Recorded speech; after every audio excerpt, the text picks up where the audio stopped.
2023 wasn't a good year for the Carolina Panthers, but I'm trying to make 2024 a better one for myself. Get started on your resolutions with Factor so you're ready for the new year. Factor's ready-to-eat meal delivery takes the stress out of meal planning and sets you up for success in the new year. Skip the grocery stores, prep work, and cooking fatigue. Instead, get chef-crafted, dietitian-approved meals delivered right to your door.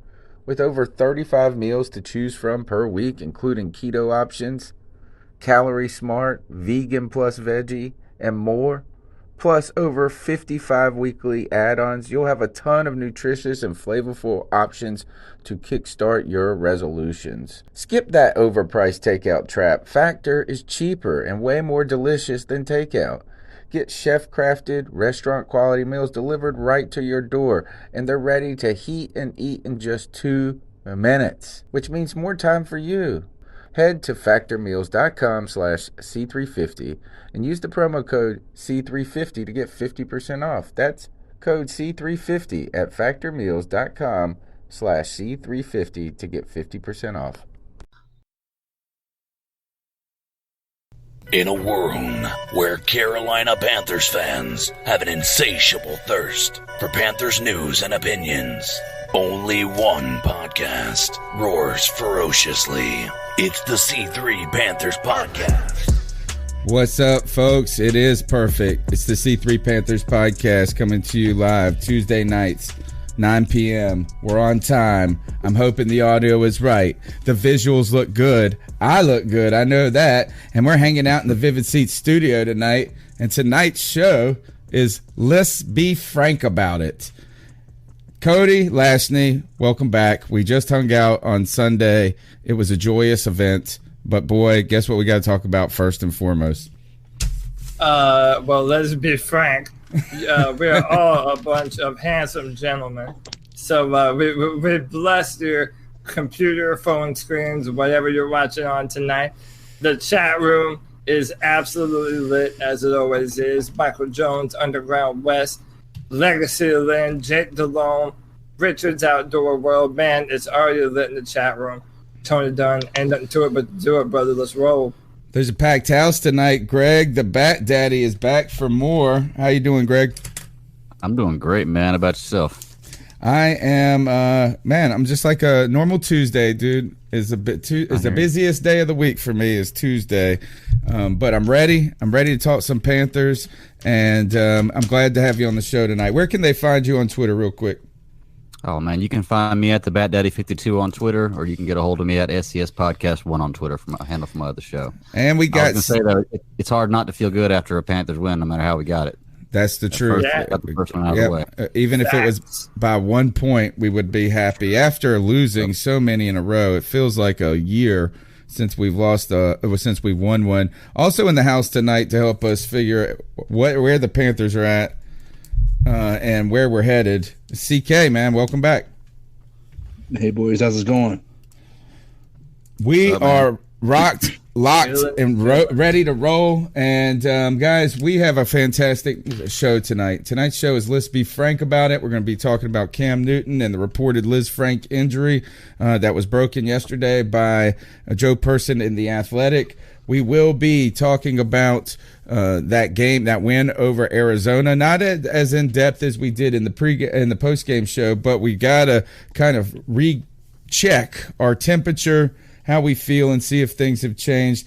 On top of that, we've got a preview tonight of the Houston Texans game. I'm telling you guys, we've got Brandon Scott to help break us down, and there's the picks. We got the picks to make for the NFC South, and I got the head odds maker from MyBookie.ag to jump on the show with a little 8-minute pre-recorded talk on the NFC South, and then we'll make our picks after that. So we got a lot to do. Don't forget to smash the thumbs up button, be a part of the show by jumping in that chat room that Cody was complimenting, and they deserve compliments. And if you're heading to the game, don't forget to check out Vivid Seats. They can help you get the ticket you need at the price you want. And if you use the overtime promo code, and when you use the mobile app, you can save up to $100 on your first ticket purchase for first-time customers. All right. And guys, let's go ahead and jump into it. The news. Where there is smoke, there was fire. And Cody, we have been suspicious. We have been suspicious about the severity of the situation with Cam. It's caused us to question how he's doing after a long history of injury. We've gone down the mental road, we've gone down the emotional road, and we have always been highlighting the physical road. But I tell you, is that it seemed like more than a small little foot sprain. Where are you at? The news breaks. This is related to his Lisfranc. They have not reported if he will need surgery or anything. They want to rehab it. Cody, are you worried? Did you know this was there? Well, no. I mean, it's really kind of shame on myself and shame on anyone that believed Ron Rivera when he said that Cam Newton was fine and everything was okay and it was a non-issue. I feel like we just should have known better after seeing how he treated Cam during the whole shoulder debacle through 2016 and 2018. So it's not surprising that it's that kind of an injury if it was affecting him that much. But, man, a Lis Franc, that just comes out of nowhere, man. It doesn't feel good, but, we really don't have a lot to go on. So right now, I mean, I put it in the chat room. People are typing it. It's Kyle Allen season, baby. And let's see where this train takes us. Any thoughts, fellas, on you hear Lis Franc, and it's usually a scary thing when you hear it. When you look it up, it's the smallest little thing you would ever think. But it's like this little in-between bone and cartilage point. I think that looks like it's on the ball of your foot. So where you're going to walk all the time and put a lot of weight. This is an injury that Matt Khalil had back in 2012, I believe. And usually if you do have to have surgery, you're going to be out the whole season, or at least it was in the past.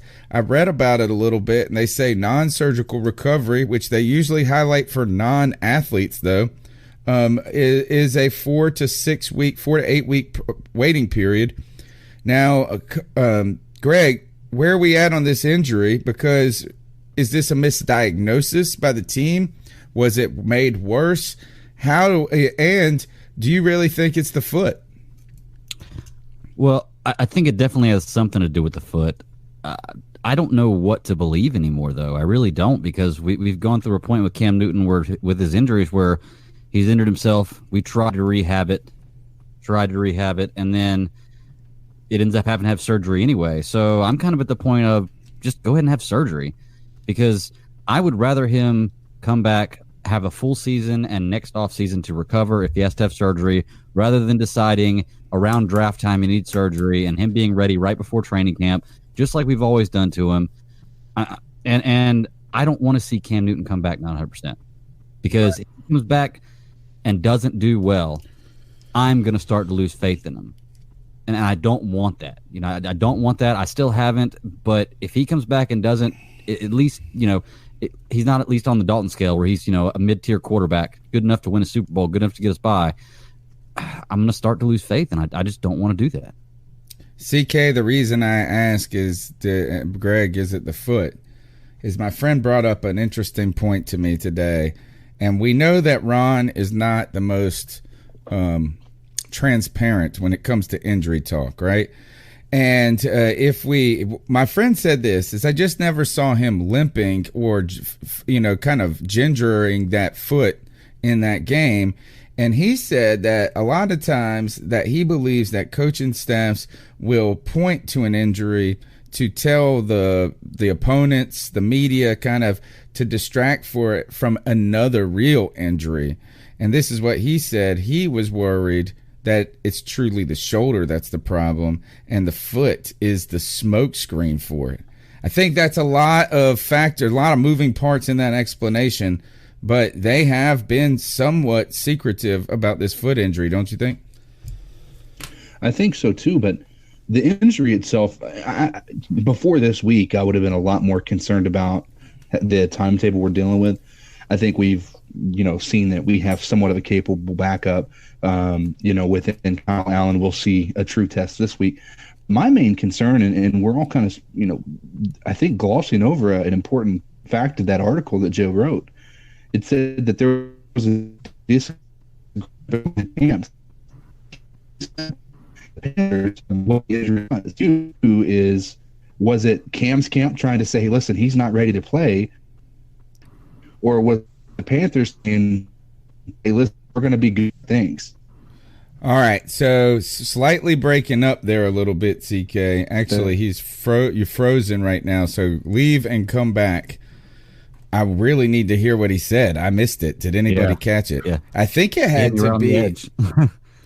I think it was something to the effect of, with the article, how Cam didn't want to run. I'm interested to see that and hear what he's saying. It says this is what the article reports. Multiple sources confirm Newton is dealing with a Lisfranc injury in which the ligaments of the midfoot rupture, causing instability with the joints. Some Lisfranc's injuries involve trauma to small bones in the foot.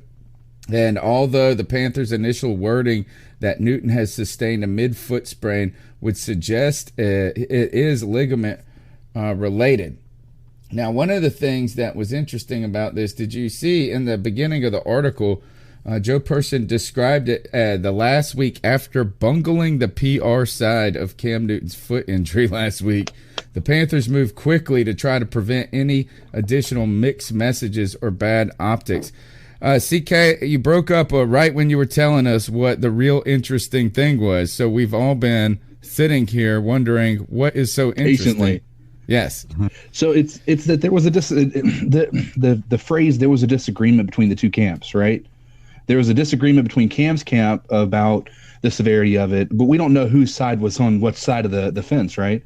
We don't know whether the Panthers were saying, hey, we don't want to play you, and Cam was like, I want to play. And then at that point, yeah, it's somewhat on the coaches at that point, because you're like, hey, listen, we've got to make a decision to sit you even though you don't want to. But if it's the Cam's side of things didn't want to play and the coaches were like, you've got to play, that is a situation where it deserves being fired right then and there. You know, when you're talking about a situation like this. And I do feel that CK is onto something. I really, now more than ever, I feel that there is a friction and a tension between Cam and the coaching staff. I feel like maybe there's something of a disconnect. And I don't want this to get lost on people. Man, I feel bad for Cam. I feel like Cam was really making an effort this year to be the type of passer that everyone said he was never going to be. I mean, he dropped a lot of pounds. I mean, he's really, tried to change up the throwing motion. And then now for this to happen, I mean, the man has 2 more years to prove that he's worth a brand new contract, worth a whole lot of money. So you have to feel for him. I have heard this is an easily misdiagnosed injury because it's very difficult to see because it's dealing with such a small part of the foot, I think, or at least that is what I've been told. But we've been saying there was something strange in the neighborhood when there was no real indication of like how Cam could potentially play through this or about pain management or when they were optimistic. There was something odd going on. And last week, Norv Turner said a lot of guys go out and play with a sore shoulder, sore knee, sore foot, whatever it might be. But this week, they're saying there's no exact timetable for his return. I feel like Joe did use some quotes here that were very pointed to maybe give us the idea that Norv Turner's like, hey, get on out there and a sore foot or whatever it is. Actually, he speaks all slow and southern. But hey, baby, yeah. Foot, even if it's sore, baby. Yeah, football. Yeah, there you go. Yeah. So we've turned Norv into Austin Powers at this point. Yes. Exactly. Hey, so, real quick, kind of touching on what CK was saying, I have noticed it seems like this year, different than any other year that we've had Cam, it seems like there is a disconnect between the franchise, and I'm talking about just fans, the franchise and himself. It's always seemed like the franchise, the owner, the head coach, everybody's loved him. And for some reason this year, it seems like that's fallen off a little bit. Do you think that has anything to do with Tepper taking over? Do you think maybe Tepper is not sold on Cam? He gave him his first couple years to see if he was sold on him, and now he's not so much? I mean, listen, it's certainly possible. When you have a brand new owner who just spent that much money and he wants a winning football team, and he comes from a winning football team. I don't know what Tepper thinks of Cam, if he knows all the details that we know about his time here and not having enough talent around him on the exterior and on the offensive line. Maybe Tepper knows that. Maybe he thinks that, what the media believes, that Cam Newton's an average quarterback. I don't know what David Tepper believes, but if he believes the latter, then, it's easy to see why you would draft Will Grier in the 3rd round to have a quarterback there in case Cam Newton falters. So it's certainly possible. I think that this might be more about between the coaching staff and Cam. All right. And I think there's some softer things at play here. And what I mean by that is that Ron Rivera and Norv Turner and Marty Herney and everybody that is on that coaching staff recognizes that their jobs are in jeopardy if they don't win this year. Like, if they don't make it to the playoffs, there is a good chance those guys aren't coming back. On top of that, Cam Newton is somewhat in jeopardy because of the lengthy history of injuries he's now developing, right? Is that now, it's something almost every year, and it hasn't been intermittent. And then the other thing is you're entering a year in the contract that you can get out without a ton of financial penalty, or you could stay in it for one more year without a ton of financial penalty.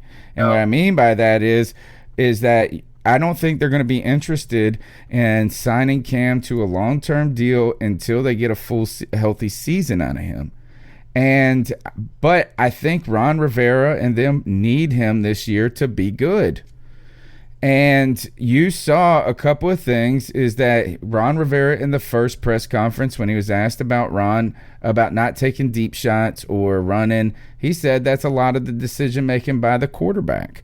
Again, I saw what I thought Greg is alluding to, some certain signs of frustration from Ron Rivera when discussing Cam Newton. Now, this could be about Cam Newton and he's just tired of answering the questions, but he did seem, it almost like they're just not on the same page when it comes to communication about this injury. But then I think about this, guys. All I saw was Ron Rivera and Cam Newton have an excellent relationship in that All or Nothing show. So it's kind of hard for me to think that I don't understand how it could have gotten that bad in the past or at this moment, unless there was truly a misdiagnosis or two different feelings about how you should truly approach it. And guys, the last question about this, and then we'll get into some calls. What do you think Cam wants to do about this?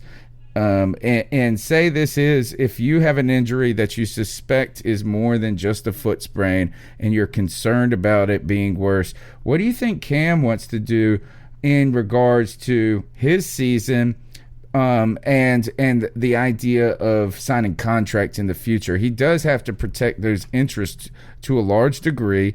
Do you think that he has any ideas about how he should treat this?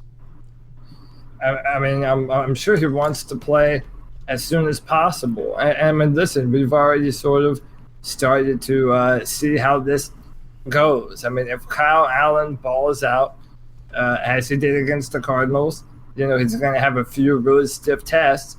Man, the NFL stands for not for long.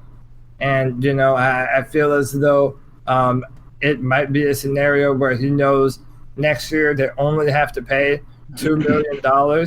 Even if they moved on from Cam Newton after this season, the Panthers only owe him $2 million. That's nothing. Cam Newton is on a bargain contract right now, especially when you compare it to other quarterbacks in the NFL. So I imagine Cam doesn't want to waste time at all. Bet on yourself and try and come back as soon as possible. If I was him, but I don't know what's going through his mind right now. Any thoughts on how Cam, I mean, there does seem to be some sort of discord between them a little bit. right? And maybe we just haven't heard from Cam and he's just avoiding it. Maybe we're kind of making it up. Do you think Greg, what do you think the frustration could be? Do you think it is Tepper, or do you think, is that where your mind goes to? Because mine went to the coaching staff. You said Tepper. Did we lose Greg? You're muted, man. I'm muted? No, Greg is. Greg is. Greg's muted. All right, CK, why don't you jump in on that contract question, then we'll get into the calls. Well, I mean, obviously I think that he's going to want to try to get back as soon as possible because I feel like Cam is an ultimate competitor.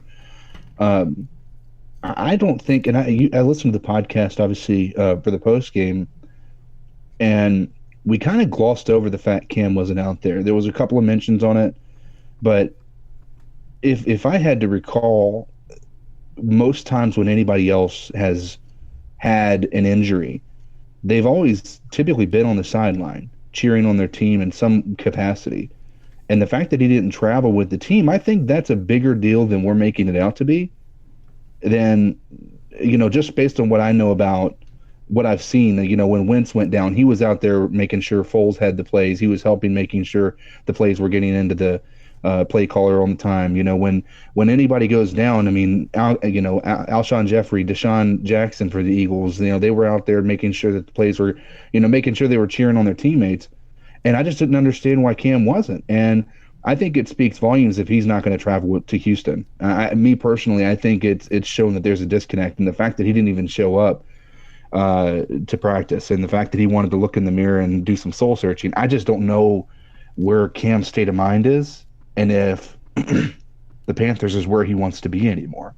I mean, you think he doesn't see the comments on every Facebook page, every YouTube video, every article that's written about how we should move on from him? He's been garbage for the past year, past 2 years, past 3 years. He hasn't done anything for us since 2015. I think those things can wear down on a player, especially when somebody who's been so important to a franchise like Cam's been to the Panthers.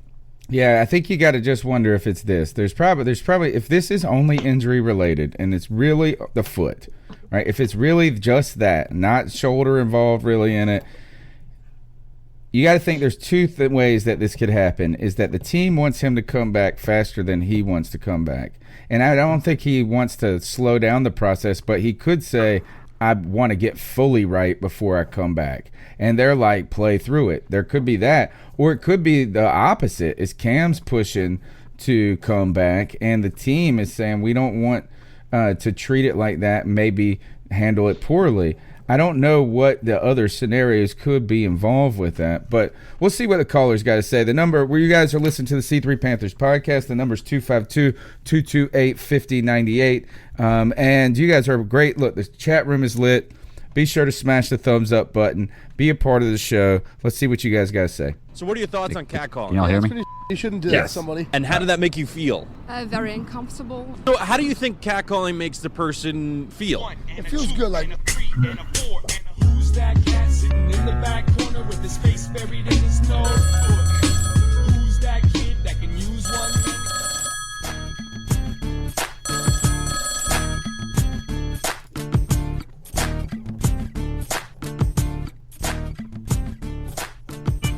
Hey guys, this is Justin Holbrook in Charlotte down here, and what you guys need to do is check out Cam Newton's YouTube channel. He posted a video today, and it's called Cam Newton Game Day Unfiltered. This was from last week. About my feelings after losing the first two games. All right, so if you fast forward all the way to about 6 minutes and 30 seconds, Cam tells you right that he admits right there in his car while he's doing a selfie video that he didn't have any extra injuries in that game. The only thing that's wrong with him is that his shoulder is a little sore, and that's it. So take a look at it. Let me know what you think. All right, so there's our first. What's up, C3? This is Nova Black. I was calling in. It's Saturday, games day tomorrow, and everybody knows Cam Newton is out, which I'm glad he's out. because when you really get down to it, and when you look at, you know what I'm saying, football as a whole, defenses are usually better than off. What's going on, guys? This is Shake and Bake. That was my fault. And just to say that Ron Rivera, all calls? mismanaged Cam. Just the first two. 2 years in a row.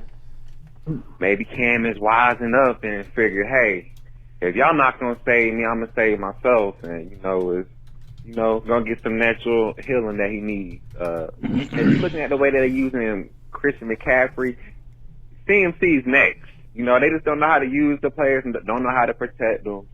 And it's just time to get rid of Ron Rivera and the staff. Keep pounding. Love you guys, podcast. All right, so look, let's just go through that quickly. Do you think there's been mismanagement with Cam? 100%. Oh man, how would you think anything else at this point? Cam has been mismanaged since 2011. Cam has been nothing but mismanaged. I'm hoping that it's not the story of his entire career at this point. To be frank, to be Lisfranc. Yeah, to be Lis FRanc. These coaches and general managers have been like Anne Frank. They can't see and they can't hear what's going on the field, and their quarterback being torn to shreds. So it's a complicated question when you ask if Cam's been mismanaged, because on one hand you're saying yes, he's been mismanaged with the personnel around him. That was the story of the first part of his career. In the second part of the career, there's questions about if they've handled the injury process, the timing of it, and the recovery, any of it good, and has Cam been at fault at any of this? And if you go back to the initial shoulder surgery, remember how late they had it that first year? Mm-hmm. And they should have, you're out of the playoffs at that, as soon as it happened, there was this, they were like, well, let's try to rehab it. And that is, some people try to go that route. I don't think Cam likes the knife. I don't think Cam likes the knife. And true that. Yeah. All right, you're listening to the C3 Panthers podcast. Let's squeeze in two more calls before our guest Brandon Scott going to help preview the Houston Texans at half past. Hey, what's up, guys? My name is Harrison. I'm calling from Atlanta, Georgia. It was a hell of a win on Sunday against the Cardinals. That Kyle Allen kid didn't look like he was flustered one bit, and I don't think that there is a controversy with quarterback. I'm a Cam believer, but I think if this Kyle Allen kid goes out to Houston and does the same thing he did to Arizona, and he does that again, then I think you probably gotta think about it. Wait till Cam's healthy, but you'd have to keep giving him that hot hand and start him. I think it definitely opens up more of the deep ball and some of the longer throws. I think that he fits in Doer's offense better than Cam would. Also, I want to think, when we were up by 2 touchdowns with 10 minutes left, why we don't play the Jordan Scarlett kid. We drafted him 5th round. If he's not going to play, then what's the point of drafting him? I'd like to see McCaffrey get a little bit less of a workload. That's a good point. And see what that Scarlett kid can do. All right, guys, I appreciate it. Yeah, good call. Great call, I think, and that's going to be the question we ask is, as we head into this Houston game, and Kyle Allen, how he performs will be a great deal. I think it will be very important for how Carolina feels that they need to treat the Cam Newton situation going forward. In some ways, if you can get Kyle Allen just rolling for a couple of weeks, we can get through the bye and bring back Cam. There's a lot of people in the chat room saying that they would be heartbroken. Lynn saying she'd be heartbroken if this was the end for Cam. And I firmly believe it's not the end for Cam in Carolina. The question is when does he come back this season, if he comes back at this season at all? And if he can come back healthy after the bye and things are good and the team is starting to catch some momentum, let's do it. Let's do it. Yeah. But Cam cannot go down in Carolina like this. That would be the biggest shame in the history of our organization. And the only way Cam's leaving Carolina is with a Lombardi over his head. I like it. 100%. And by the way, I just wanted to jump on what the caller said. Yeah, I mean, it's another tendency of, why aren't we playing Jordan Scarlett? Why aren't we playing Ian Thomas? Why did it take us so long to figure out how to use Curtis Samuel the right way? I mean, this is an ongoing thing with Ron Rivera, and it's been a part of my criticism of him. When you have talented young players, put them on the field. Sometimes you have to be willing to let them learn on the fly. And that's all right, man. Let them make their mistakes. But you have to put your young, talented draft picks on the field. And Ron Rivera is notorious for not doing that. Ask Cameron Artis-Payne. They'll tell you all about it. That's true. J-Zub in the chat says, would anybody be surprised in 2 weeks if 2 weeks from now we hear about Cam having surgery? And the answer is no. And I also want to know, is J-Zub J-Dub, and did you get in trouble on YouTube if you are? All right. Now we're going to go on. We're going to go on to the third segment of the show right now. I think it's the third segment. I can't even keep up anymore. You're listening to the C3 Panthers podcast. We've got Brandon Scott from the Houston Overtime podcast to join us to help us understand this matchup going forward. Welcome to the show, Brandon. I appreciate you having me. Yeah, man. Thanks a lot. And look, we're going to kind of do round robin and just pepper you with questions until you get tired and hang up on us. And and I will start right now. You're going to have a lot of love on this podcast because everybody, there's a lot of Clemson. There's a Clemson fan here. He loves your quarterback and stuff. And I love your receivers and things like that. But just tell us, man, Houston, it seems like the best team with the worst record. They're better. They're better. They should have beat the Saints, right? Didn't the Jags give them a hard time? Yeah. So the thing to note about the Texan season so far is that every single game has come down to the wire. Right. Okay. And so in theory, when a game comes down to the wire, that means it's a toss-up. Either team could win.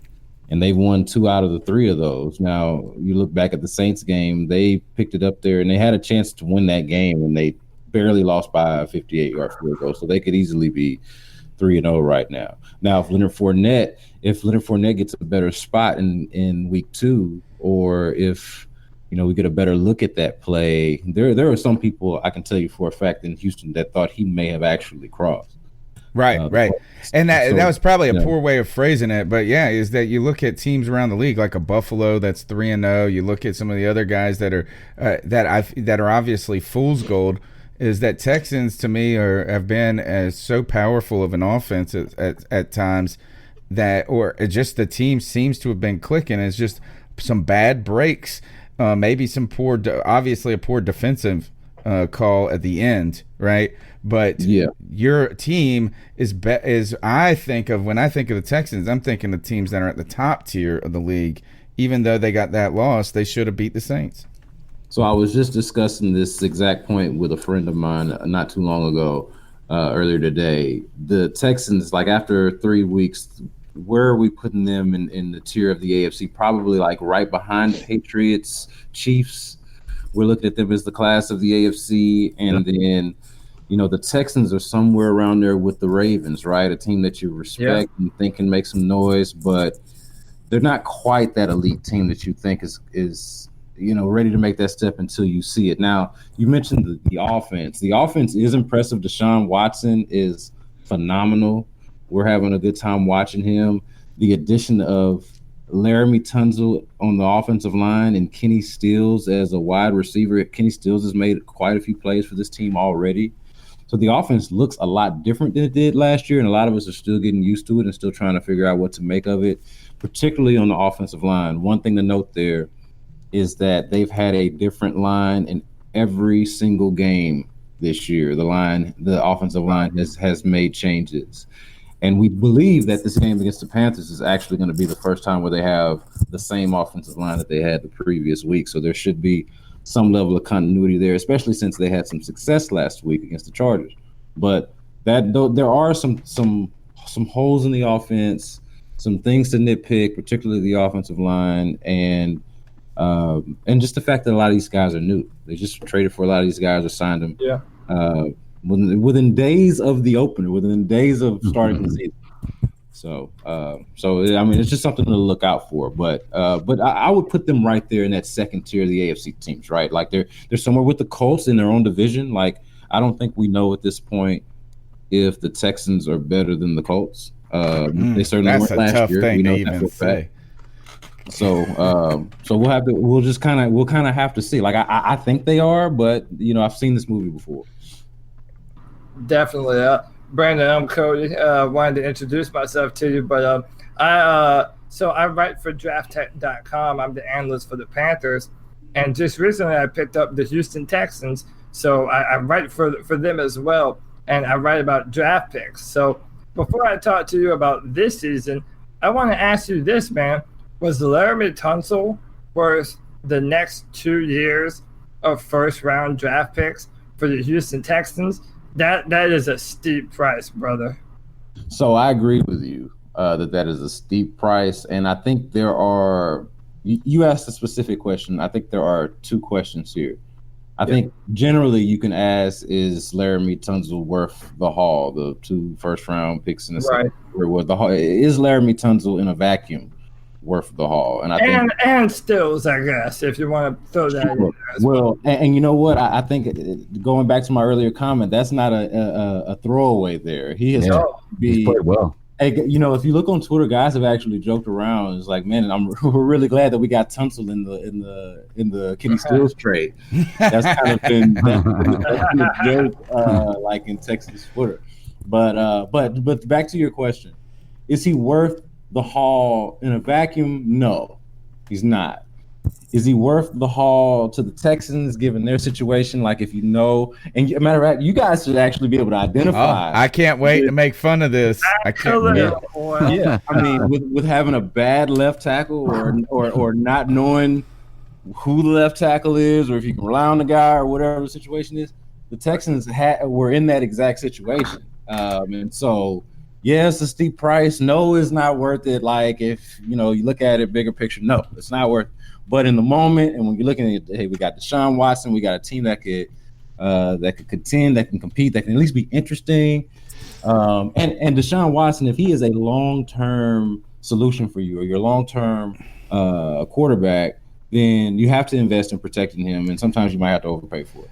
Can I ask a follow-up question on that? And Cody, you might even be the one that you want to answer. My thoughts on that have to do with what happens if you didn't make that trade to this season. What is this season worth to you? Because we know what Matt Khalil will do. He will get your quarterback killed. And the only reason that we didn't lead with making jokes about Matt Khalil is we've had to watch freaking Darrell Williams play left tackle for us for the last 2 weeks, who has been equally as bad. I never thought I would see anyone as bad as Matt Khalil, and he was worse. So I think that whole trade was a bet on this season, or at least not throw away this season. Yeah, and I think that they just, Matt Khalil was one of, I guess, a number of misses that this team has had on the offensive line. Really, right before Deshaun Watson even got here, before he was even drafted, and they've been trying to figure it out for the last 2-3 years. And so what was it going to look like? I mean, it was going to look terrible. Like they haven't been great with Tunsil because they've had 2 rookies in there as well. Their first round pick is Titus Howard, who was drafted as a left. That was supposed to be another solution at left tackle, but it's like, oh, I don't know if he's ready. We're going to put him at guard. And then, later on, the last game, they put him at right tackle. So, like, they've done musical chairs on the offensive line with everybody except Tunsil, basically. Yeah. And so that should give you a sense for what the offensive line is look like. Nobody holds their position, I guess, except Nick Martin at center. But nobody really holds their position there. And they like that, just to be clear. I don't know if it's fair enough to say that that's a criticism. They like that strategy of having what they call versatile guys, or guys who can play multiple positions on the offensive line. But as I told you before, it's the 3 straight weeks, 3 straight different offensive lines, and they've been like pretty good. So without Tunsil, I don't know. I honestly don't want to know. Yeah. So, hey, Brandon, what's up, man? My name's Greg. It's nice to meet you. Hey, Greg. Yeah. Hey, so just touching on some of the stuff you guys said, I agree with you completely on your tiers of the Texans. I don't think they're anywhere near the Kansas City or New England, but honestly, I don't think really anybody in the NFL is near that level right now. But they're right underneath it. I think they have what it takes to win it all right now. I don't know if they will this year, but they're a good building team in the future, and I really enjoy watching them. We definitely know what it's like to have to change up offensive line. We can agree on that. But my question to you is, I don't know if you saw our game last week, but we have a pretty decent defense, and I think we've got a great front seven, and they're starting to mesh together really well. We had 8 sacks last week, and I know that a big problem you guys have is your offensive line and keeping Deshaun Watson from getting sacked, which kind of sucks because it's kind of the same song and dance we heard with Cam Newton. Are you worried about next week with our defensive line, your offensive line, of what it could mean for the game? Do you think that'll be something that completely changes the game around?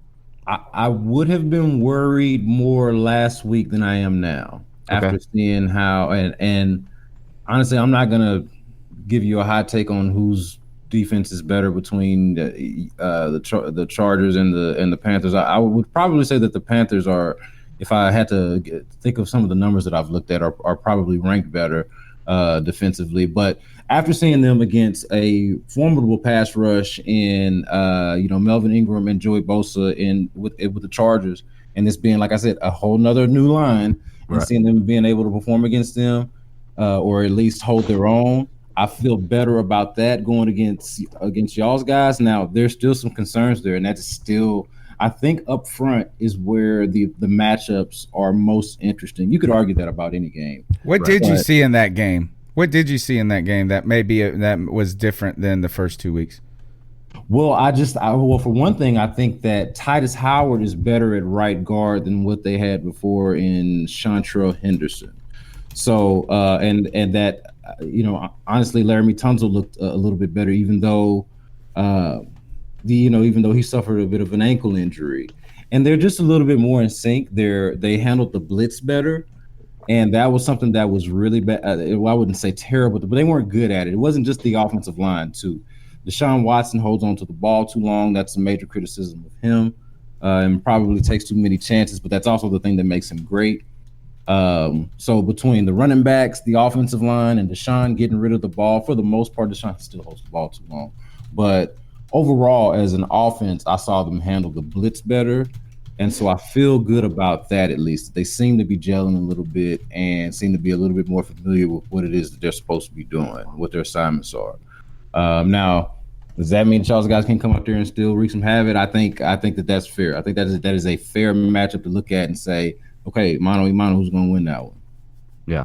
I mean, you're definitely right. Taking a little bit of time to gel together is always the biggest part about an offensive line. Same with kind of a defensive line. Now, I want to touch real quick on what y'all were talking about earlier about the trade for Tunsil and Stills being worth what they gave up. If you ask me, and I don't follow the Texans really, really closely. I just enjoy watching them. They're a great team to watch. I think personally it was worth it because the only thing I see you guys need to fix on your team is your offensive line. And you got a good player to replace that. And you can do a lot through trading next year, developing players you have. I don't think y'all need a lot of high offensive picks or, high picks for next year. I think y'all are right there at the cusp of being a Super Bowl contender. So for me personally, I think that trade was worth it. You don't have a lot to do on the offensive line. If they gel together, I think y'all are right there. Did you kind of look at it that way, or do you? I agree with that, and I'll reiterate the point about Kenny Stills as well. Like he's just been such a great find in that trade. He was at the time a throw-in because the urgency for the trade. The reason why they wanted to do it is because they needed to address the issue at left tackle. Right. And Kenny Stills was kind of a throw-in. There's some non-football things that are going on with Kenny Stills in Miami as well that kind of him and the coach, like he made him listen to Jay-Z for 12 hours straight or something. Yeah, right. And like what the hell kind of mind game was that anyway? Like that was you got to be tough. One of the silliest things that I've heard in the entire offseason. Like, oh, you know what I'm going to do to make you nervous? I'm going to play Jay-Z to like a black guy in his late 20s, early 30s. Well, it's because they don't like it because he called out Jay-Z for being a sellout for the money. Yeah, right, but that's fine and all, and there's possibly something to that and discussion to be had about that. But that doesn't mean Kenny Stills is like going to get nervous listening to Jay-Z. Like, I know he's been listening to him the last 20 years. Exactly, as What a most of us have been. I mean, it was absurd. You know what I'm gonna do to get to you? I'm gonna play some Jay-Z, some of the most popular music that exists in your era. Take that. Make no right, exactly. Make you eat steak. You want that? Right, but back on the team though. So with the draft, I wanted to point out, or not the draft picks that were included in the trade. So we talked to people with the team recently, or I guess not too long after the trade, and the sense that I got from them, we're having this discussion about was it worth it, and all of that kind of stuff. Well, to them, I can tell you that they look at the draft, this year's draft, the one that they just participated in and have players on the field right now from, next year's draft, and the draft after that. They don't seem to have the most confidence in. Like their scouting department, I don't know. I mean, I'm not a scout, but the information that they're getting has them valuing players in the league now over these draft picks that we in media and as analysts value a lot more, because we're thinking, we're not necessarily just thinking about the short play. We're thinking about the long play. They seem to be thinking about right now. We've got Deshaun Watson right now. They say Andrew Luck's retirement didn't factor in any of the moves that they made, but it's got to be in the back of your mind of how much you can have a guy be banged up. Can a guy get sacked 60 times a year and still want to play for you? Right. So how long do you have this moment where for years, and Bill O'Brien is the one that can speak to this the most because he went so many years with no quarterback. I mean, this is a team that's been wanting a quarterback or needing a quarterback for years, and they finally got him. And now you can't. You got to keep them upright. At this point. You got to keep them upright. I think too. Just to remind us, wasn't there some weird stuff that happened with the front office, like just right around the draft time and things? So it's not like there's been this like giant plan of how to proceed in the future. And other point on the Kenny Stills thing is, as a giant Will Fuller fan here, you know that the guy is going to miss time. And you need somebody at some point in case he goes down. So DeAndre Hopkins doesn't have to do everything. Well, so since you bring up Will Fuller, there have been people to throw around the idea that the question is Kenny Stills the number 2 receiver on the team now? Oh, shush. Right. Well, yeah, and I said that to get a rise out of you because you just said you're a Will Fuller fan. I know they'll say it. Of course they say it. But that's a good point. Not just Will Fuller, but Kiki QT is a player that you got. I don't know how familiar y'all are with Kiki QT. Yeah, I know.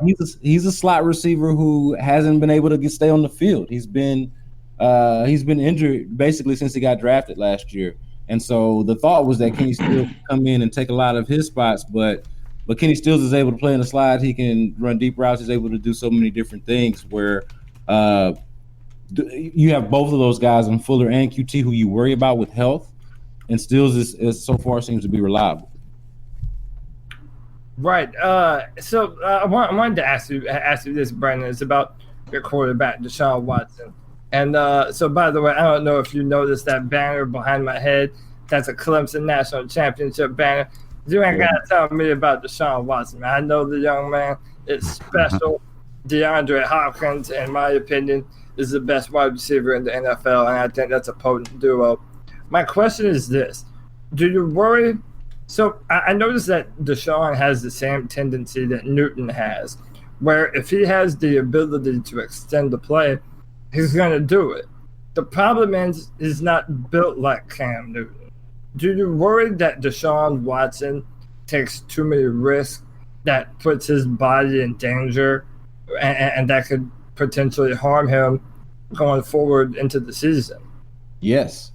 Yes is the short answer. And just to expand on it, it's something that is discussed throughout almost every week, because there's something that he does. He'll make a play that is spectacular and everybody's amazed by it, but he might make another play that's not that great and where he gets banged up. Yeah. Or he's holding the ball and when he should be getting rid of it and sort of ending the play, right? When you're holding the ball, you're still a target. You throw the ball away, they're going to slow down. They're probably not going to try to hit you, right? Well, he's holding on to the ball when the play's not developing. If you go back to the first week against New Orleans in the Monday Night Football game, he makes this really cool play, but lands square on his backside, and he's got a bruised butt for the next few weeks. He's able to play through it. He was able to play through the lung or rib injury or whatever it was that had him riding the bus to Jacksonville. So it's not like he's not a tough guy. I believe in like his toughness and like his willingness to play through injury. But to your point of whether he's taking too many shots and taking too many risks, I can tell you for a fact that that's something that they discuss with him internally, and something that he has to be more mindful of as well. Even though there is a balance there with not wanting to take away from what he does and what it is that makes him so special. Right. You know, you don't want to mess with that. Because I mean, if you at that point, then you might as well just bring Brian Hoyer back. You know, if you don't want a guy who's dynamic, you know, and so you want him to be that, but you want him to be smart as well. Right. And real quick, and then I'll let my other guys jump in here. Have you been impressed with Tytus Howard and Max Sharping? So we got our first look at Max last week, and he was good. He did fine. I thought he was good. Hadn't seen him besides training camp, and I'm not a good evaluator of training camp ball and how so this is his first like real game, and I thought he was good. Tytus Howard is still a project. It's still a work, or I should say, not a project. He's out there playing. He's a work in progress, but he's made some good plays. I think that the biggest thing with Tytus Howard that you like is that he's physically there. He seems to be physically there, but there are just like some small things that he's probably got to work on. Just being a rookie, Right. But yeah, I actually have been, especially given that he's played left guard. Well, he didn't play the first game, but he played left guard in one game and then went over to right tackle in the next game. And to make that adjustment, I got to talk to him the other day too, and he just seems to have his head on and everything. So yeah, I'm good with both of the rookie linemen. Cool. So CK here. What up, man? Living the dream, man. Sorry, guys. For whatever reason, it's not letting me type in that I want to go next, so I don't know what's going on there. But what I was going to ask about is, kind of transitioning to the Panthers. I mean, you've had a couple of days now to really focus on us. I know being an NFC team, we're not really at the top of your priority list of knowing what's going on in the league. But now that you've had a couple of days to kind of do a scouting report on us, what do you feel is going to be the key to the game for you, either winning or the Panthers winning for Sunday? So I'll tell you this, like the matchup that I'm most looking forward to, we've kind of already hit on, and that's your left tackle. So our pass rush has improved from the beginning of the season, I feel like. There's some strategic things that they've done, and they've also played better. But given what J.J. Watt and Whitney Merciless, DJ Reader, Charles Omenihu, the rookie out of Texas, like we've got some pass rushers. And so I'm interested to see how they might exploit that left side, how that might go. And of course with the rookie, well, not the rookie, but the young, inexperienced Kyle Allen out there, I'm interested to see what that matchup looks like. And I think if they can exploit that, they did well against Gardner Minshew, even though he was able to have a late drive that almost won them the game. We talked about that earlier.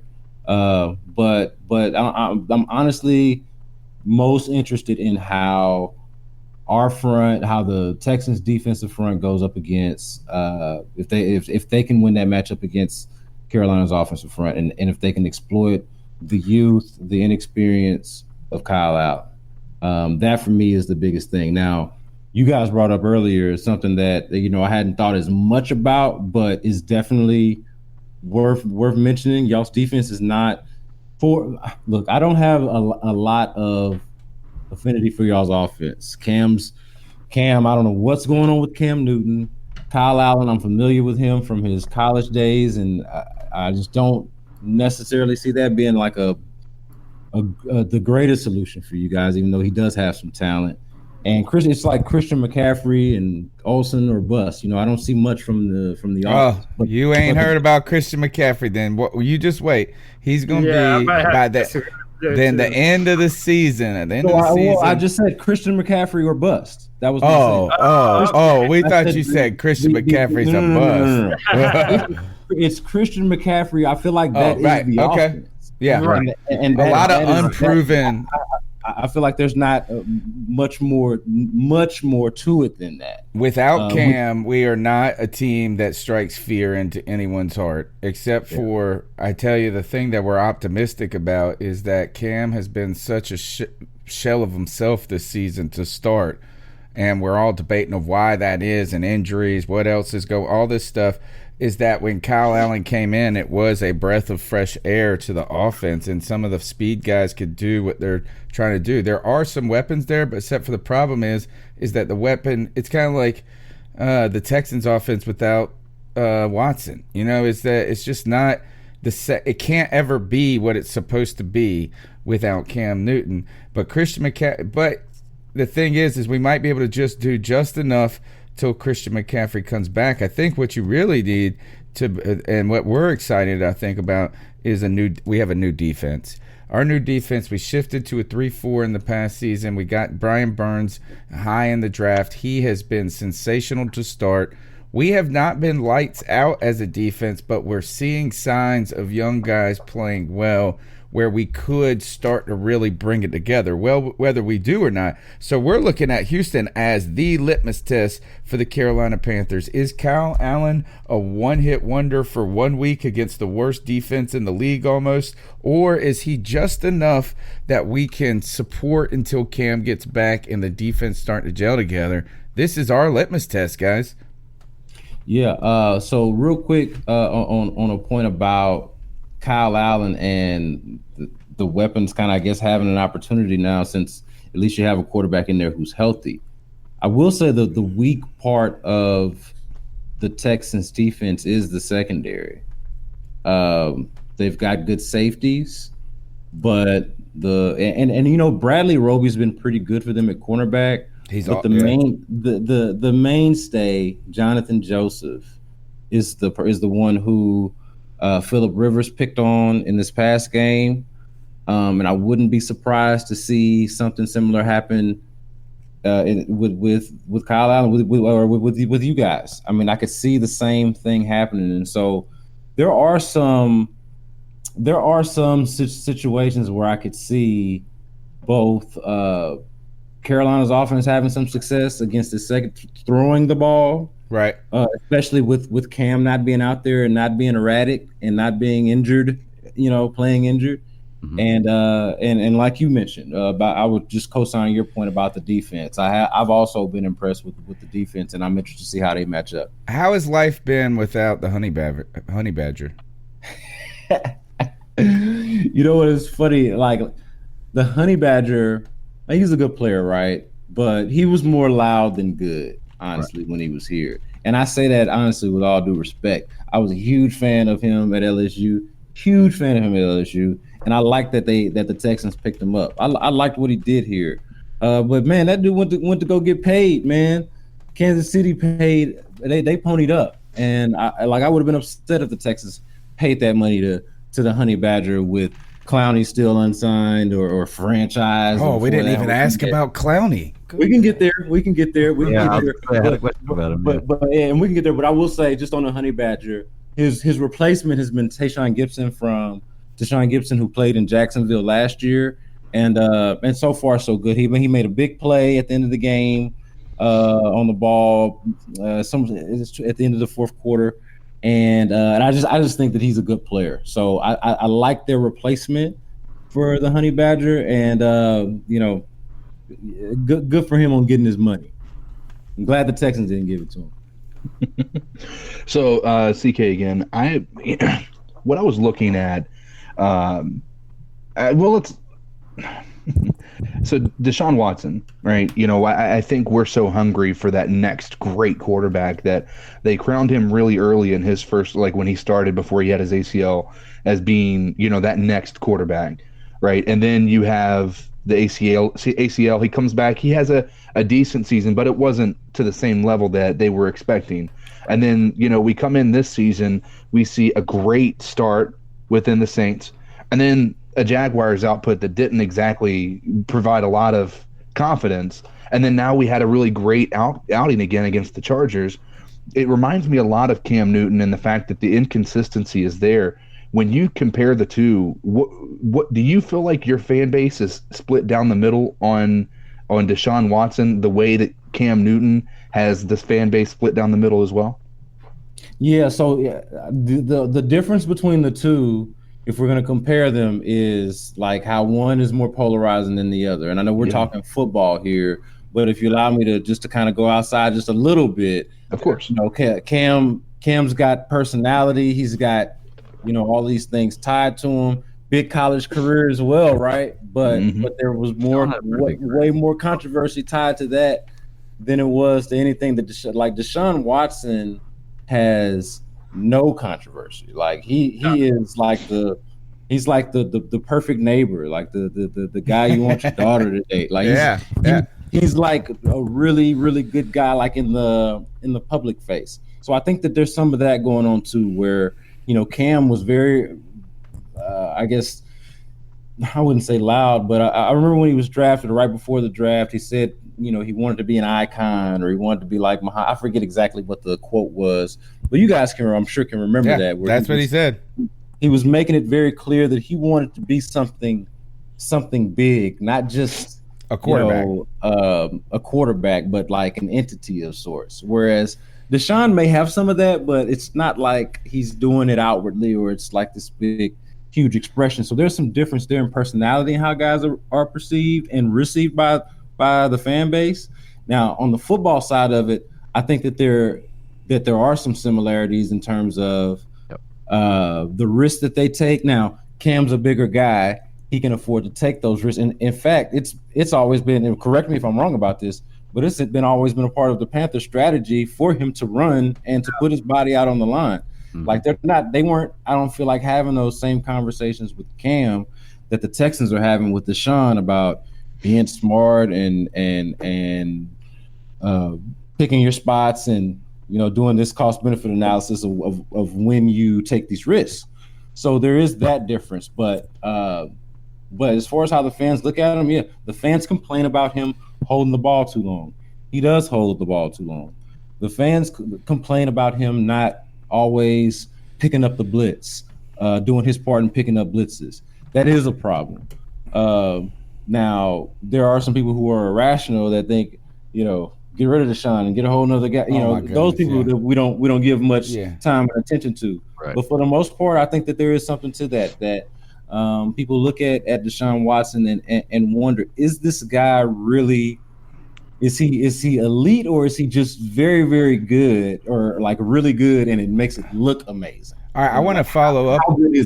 I want to follow up on this, because what's interesting is one of the things is the factors is the dearth of quarterbacks there, and never having a quarterback creates a reception for a quarterback who shows any glimpses that he could be a real deal QB, like badass QB. You guys are hungry for that, and you want it so much. I don't know why the Carolina Panther fans weren't like that more. Is that there has always just been this strange entity of people that believe that Cam Newton couldn't succeed. Now, I think with Watson, I don't think that exists, and I think that people have tended to view him. He's had so much more success throwing the ball early in his career, and he's been making some his throws are crazy awesome. I don't think we look at him as a running quarterback. I think we look at him as a quarterback who has elite athletic skill set but wants to be a pocket passer. Houston has always had the narrative, though, that they couldn't protect anybody. And for some reason, Cam has been different. Cam has been a player that didn't need protection. We didn't have to give it to him. We didn't want to give it to him. It's strange. We're paying for it now. And on top of that, people didn't think he could be an elite quarterback. They looked at him like an athlete, other than us who are just fanboys of him. Who are going, there is this. So I don't think that there is that. You're on to something about how Cam is polarizing. And certain people are. it doesn't matter if it's not that even though being a black quarterback has a lot to do with it, we firmly believe that, but it's just sometimes the person and their personality, because you're looking at Watson, unless people have come more accustomed to guys that play a little bit more and look more like Cam in the last 7 years because of Cam, then maybe Watson's inherited that a little bit. I think that there is something to that, but I mean, all of that stuff is still there. I don't know if you guys remember or if you saw this story last year, I believe it was, but there was a school superintendent, a superintendent at a public school district in Southeast Texas. Yeah. I do remember this. I can't even remember exactly what game it was, but Deshaun didn't have his best game. Let's just suffice it to say that Deshaun didn't have his best game, and the superintendent of the school district goes out and says, you can't win with a black quarterback. And I keep stressing that he's the superintendent of the school district to point out that he's not a bot. He's not some anonymous guy living on and he's internet. supposed to be a guy that should be somewhat educated, obviously, because you are the superintendent of a school system. On top of that, too, is that what this reminds me of is that I remember that North Carolina is the South, but it turns out Texas still the South too. I like, do you think being in Texas, being further south, there's a stigma of more racism as far as that goes? Do you see that a lot? Yeah, so like you got to think of Texas. We have these big cities, right? We've got Houston, Dallas, Austin's, not that big of a city, but it's a fairly nice sized city, and it's the capital. San Antonio. We've got these cities, but Texas is mostly like country, backwoods, rural.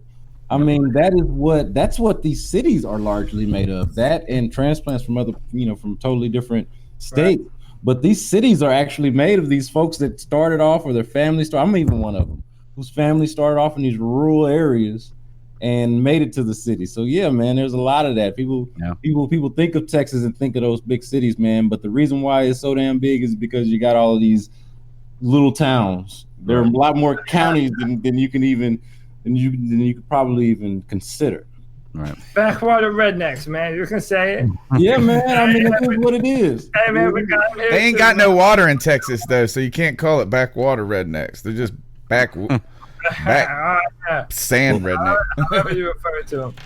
Brandon, listen, man, you have been incredible on our show tonight, man. You've handled the rapid fire of all of our questions perfect, man. I just kind of want to get my final question to you is, where are you most confident going into the game, and what keeps you up at night? What do you fear might be the Texans' undoing, and what do you do to win the football game? If you win, what do you do well? So both sides, what are you afraid of, and what are you confident about going into the matchup?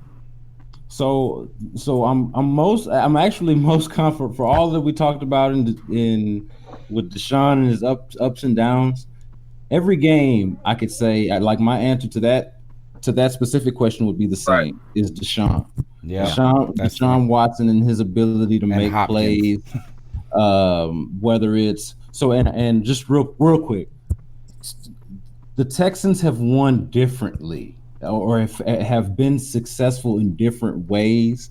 There have been games where Carlos Hyde, who we haven't talked about, but has been also another pleasant surprise for the Texans, another great pickup. Their running game was not there against the Chargers, and Deshaun and the offense in this, once the second half came, were able to pick it up. And so I believe in just Deshaun as a leader. I do think that there's something to maybe overhyping him a little bit after that season. Saints game. Shoot, after the Saints game, you're looking at that and you're going, dude, this guy is like Mahomes. He dropped to win that game. He dropped to win that game in the Saints game. He did that by himself. Like, he willed that victory at the end. Well, and then there was some of that last week. I mean, in avoiding pressure and finding the tight end, like the tight ends got involved. I'm like, I forgot we had tight ends that could, because that wasn't a thing before just last week. And so Deshaun is the short answer to the thing that I'm most confident in. The thing that I'm worried about is the coverage, man. If you listen to radio in Houston, one of the big calls that you'll get is, why is Jonathan Joseph playing 25 yards off of his man? Like, why won't he press his man a little bit? And like, that is like a scare for us, I think, because because the front is so good. The front is good, is actually good enough to bail them out. But in the situations where they're not, like, we're worried about Jonathan Joseph and just how good is the coverage. How good are we in coverage? And there are some holes there. That is what keeps me up at night. Now, I take some comfort in how good the pass rush is, and so I just kind of take the good with the bad there. Okay. Well, real quick, I'm going to kind of change lanes a little bit, because one thing we haven't talked about, you kind of brought up before, is the running back acquisitions you guys had this year. The way I look at it, I've had Carlos Hyde and Duke Johnson on my fantasy team this year at one point in time, but either traded them or dropped them for whatever reason, because for me, it's kind of a dual threat back, and you don't know which one to play. I see kind of like a Sony Michel, James White type deal they have going here, where you've got one who's in for more of a pass protection receiving type core, and the other one who's a bruiser. Now, we had a combo running back with D'Angelo Williams and Jonathan Stewart, but they were both kind of bruisers. So what do you think? Do you like the combination? Would you rather see a dominant one, or do you like kind of having both of them and giving a kind of variety of what's coming next? I'm good with whichever way works, to be honest with you. I don't have a preference on the style. Like, I'm pragmatic. So whichever thing works, I'll go with. But to the point that you're making, though, it's interesting, because we didn't know who was going to be the number one back after they brought these guys in. Lamar Miller had gone down in the preseason, and then they brought these guys in. We weren't sure, and that's been sort of a thing to what, like, who gets the most carries, who seems like they're going to be that number one back. And so far for us, it does seem like it's Carlos Hyde, or at least for me.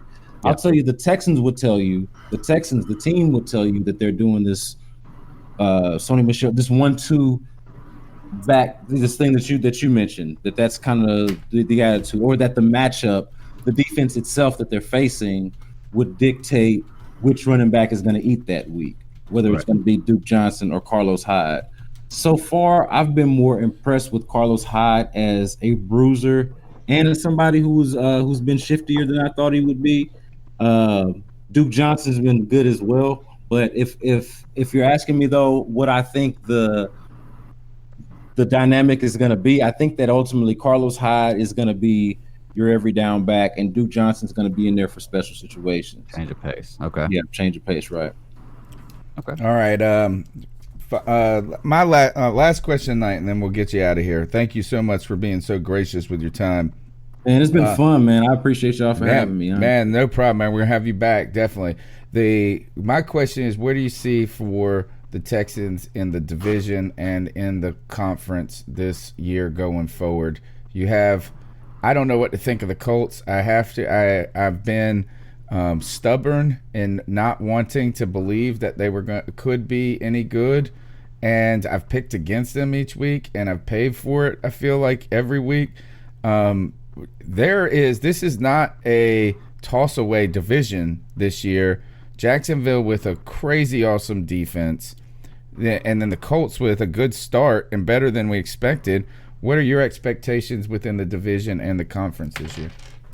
Yeah, so I have calmed down a little bit on the immediate reaction to Andrew Luck's retirement for Texans fans and for Texans optimists is, okay, they're the clear-cut favorite. I want to say that was just a fact, actually. Maybe even Vegas. It might have even been a fact in Vegas and everywhere else. So the Texans are the clear-cut favorite once that happens. I started to look around, and I'm kind of like you. I'm like, you know what? But Texans have lost to Jacoby Brissett before. Like, I've seen that happen. Like I can't discount that. I don't believe in the Titans, but as you mentioned with the Jags, Nick Foles, I didn't know what to make of Nick Foles as a starter because we'd seen that before. Yep. Away from Philly, But then he gets hurt, and Gardner Minshew, who I will admit, I liked Gardner Minshew. I didn't think he was going to come out. I'm not saying I predicted this or any of that, but I like Gardner Minshew coming out of Washington State. I think he should have been drafted higher. So I was actually excited when he went in there. And how can you not like a guy with that swag, dude? That drip, that sauce, it's legit. Hey, look, I've got facial hair, but my mustache will never be as mean as that. And I just have to come to terms with it. And yeah, man, you got to respect the drip as well. Yeah. So, all right. So I appreciated that. But man, look, for me, I'm trying to remember the division. How you feel about division and conference? The division for me, the Texans are still the class of the division, but it's out of the Texans and the Colts. Like, yeah. I don't really know what to make of Jacksonville's their in-house situation with the Jalen Ramsey thing. I have been impressed with Leonard Fournette and Gardner Minshew, and their defense is impressive. I just don't see it.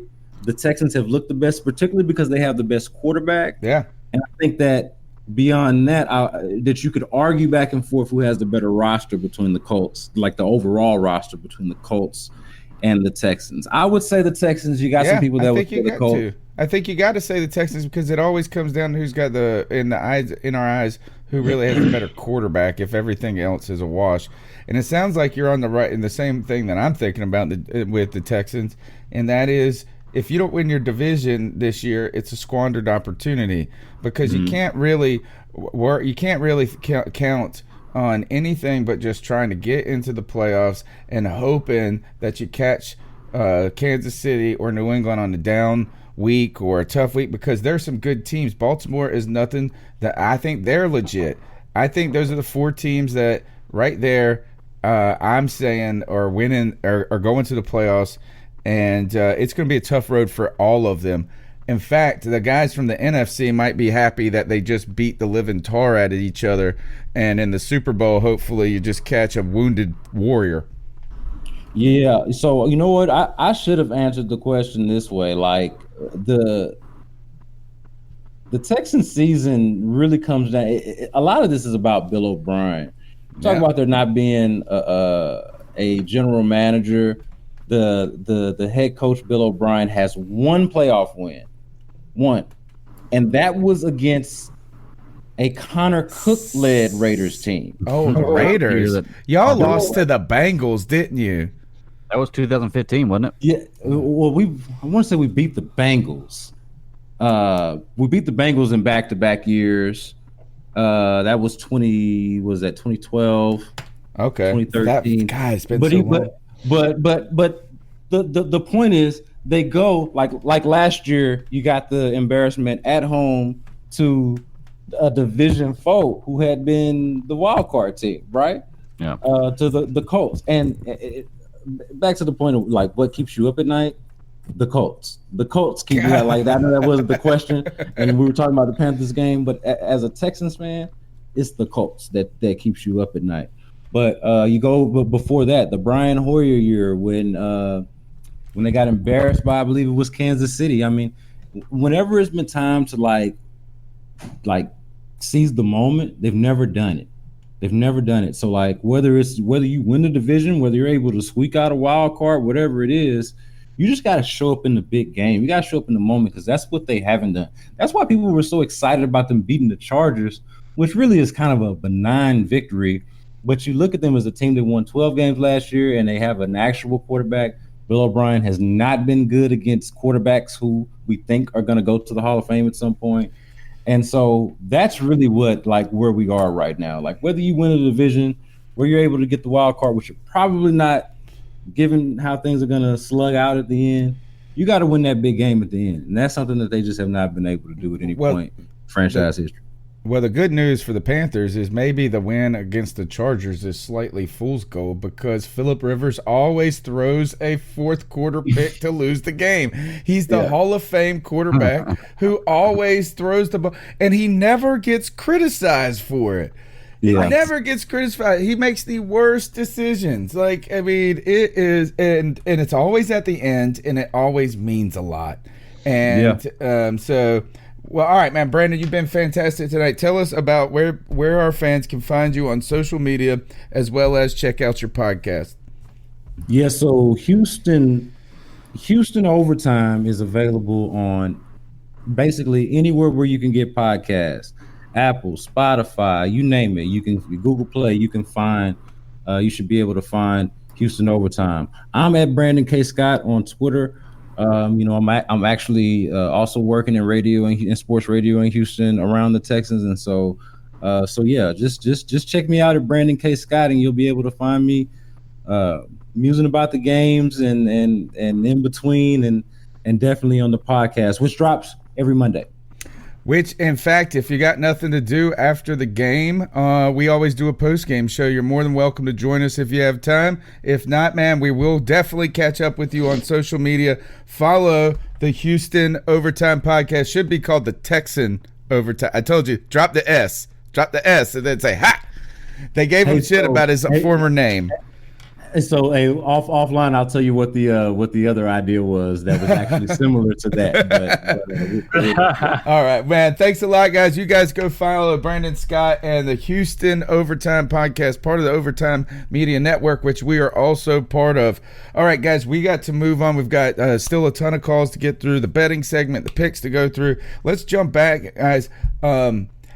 All right, so listen, before we get into that, remember, folks, we are trying to build a community here for Panther fans. So continue to participate in the chat room. There's been a lot of great conversation in there tonight, as well as call into the Cat Calls line. The number is 252-228-5098. And don't forget to smash the thumbs up button and tell a friend about the show. You can find us, like Brandon said, on every major audio podcast outlet there is, and we appreciate all the listeners as well. And so to show that, let's get back into the cat calls and see what these cats got to say.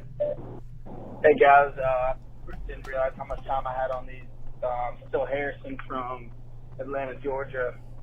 I just want to talk about how well the defense played and the opponent that we are going to face as in the Texans. I think that with our defense, I think our defense has to have all the confidence in the world. Even though, I mean, the Cardinals are nothing special, but the Texans O-line is one of the worst in the league. I think that our D can capitalize against them and give Deshaun not too much time to throw the ball.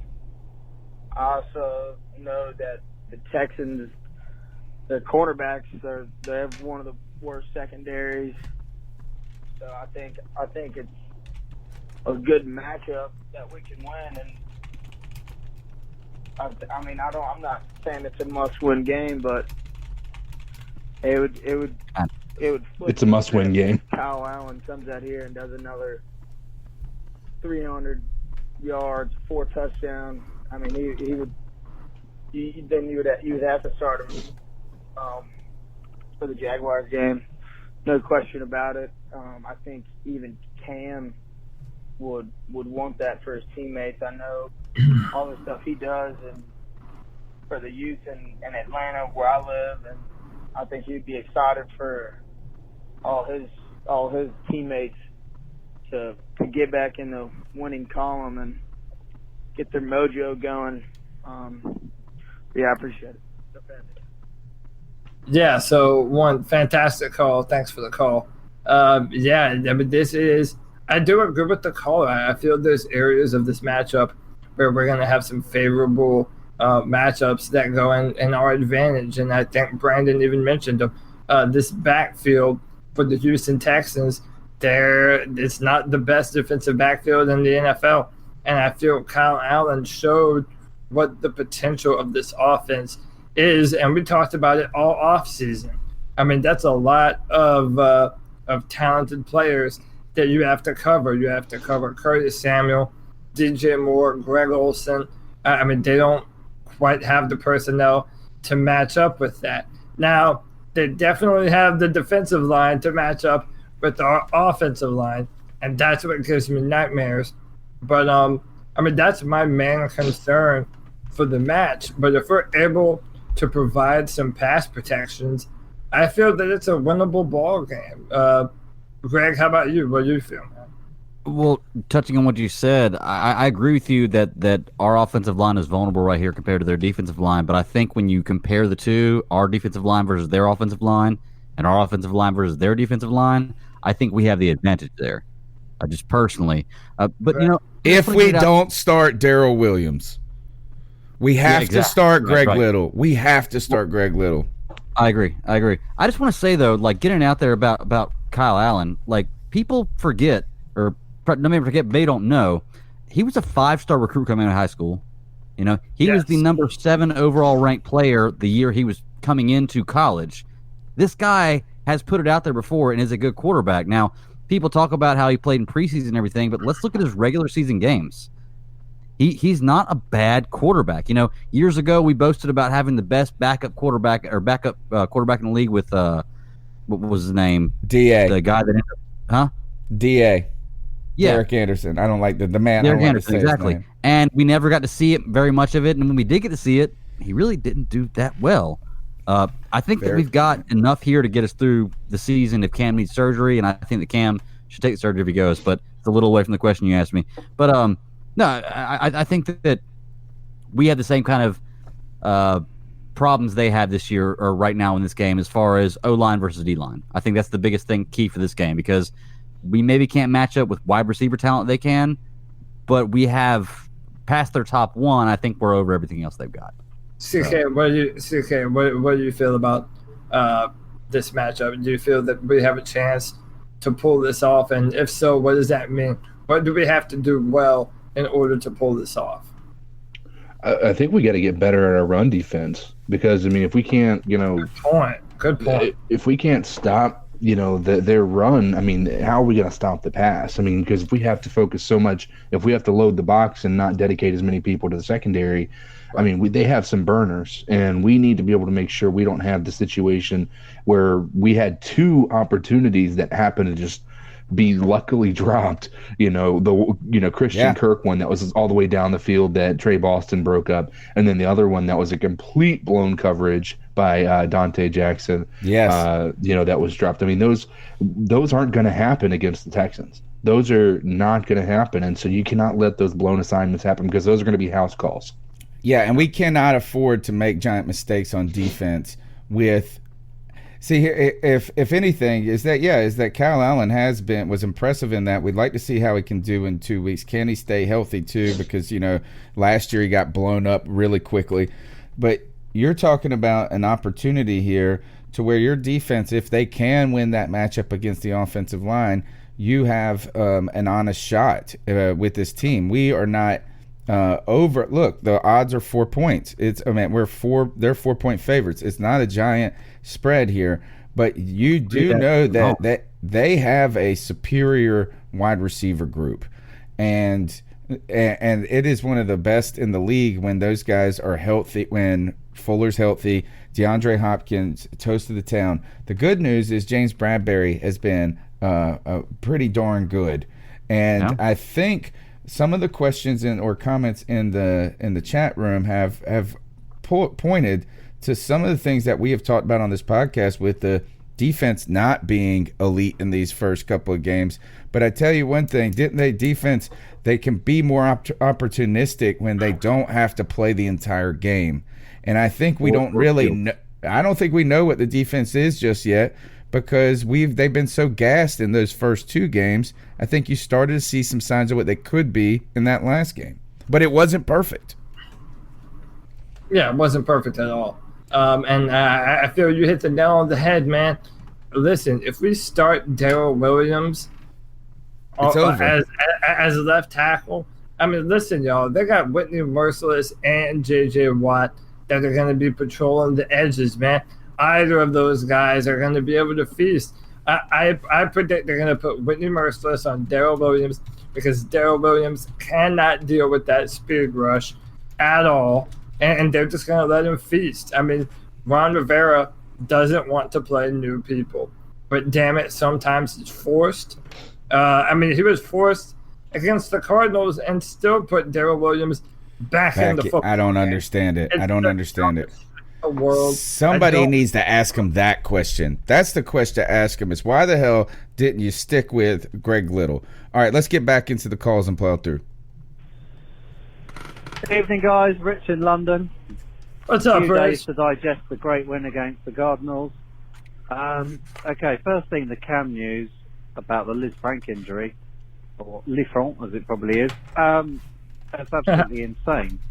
If Cam had that when he hurt himself in pre-season, I mean, it's dislocation. It's not a tendon or a ligament. It's usually considered the bones deep within the foot have moved. I don't know whether that was diagnosed by the team. I mean, I can't believe it wasn't. I mean, it must have been X-rayed. So either that happened in the game, or if it had happened, I mean, maybe it was like a dislocation that popped and went back again. But it's absolutely nuts that he was out there for the 2 games. I mean, in that second game against Tampa, Cam couldn't move. Excuse me. Not even being able to run or to dive for 1 yarders because he couldn't put any pressure on it. Rivera, it should be fine. We're going back over old territory, but that is absolutely insane. Anyway, enough of Cam. Good luck to it. Is possible to like Kyle Allen and want him to do well and still love Cam. Yes. We need to get behind Kyle and wish him all the success. Interesting analogy today on something else was of him as a point guard. And it's a point going forward with about Kyle Allen and Cam is that we've always said Cam's never had any weapons, and therefore distribution now is something that the Carolina quarterback needs to be good at, and Kyle Allen did a good job. We've got weapons, and some of the throws, I mean, apparently he's PFF's quarterback of the week, despite everybody else, because the placement of his throws, I mean, they're in stride. If you know anything about leading people, if you've played a high-level sport, putting the ball in front of the man to run onto it, I mean, that's a thing from rugby, but also, where he put it for some of the throws, the DJ Moore touchdown, only DJ got it, and he took it in stride and went to the house, which was just fantastic. It's really encouraging, so let's just go with it.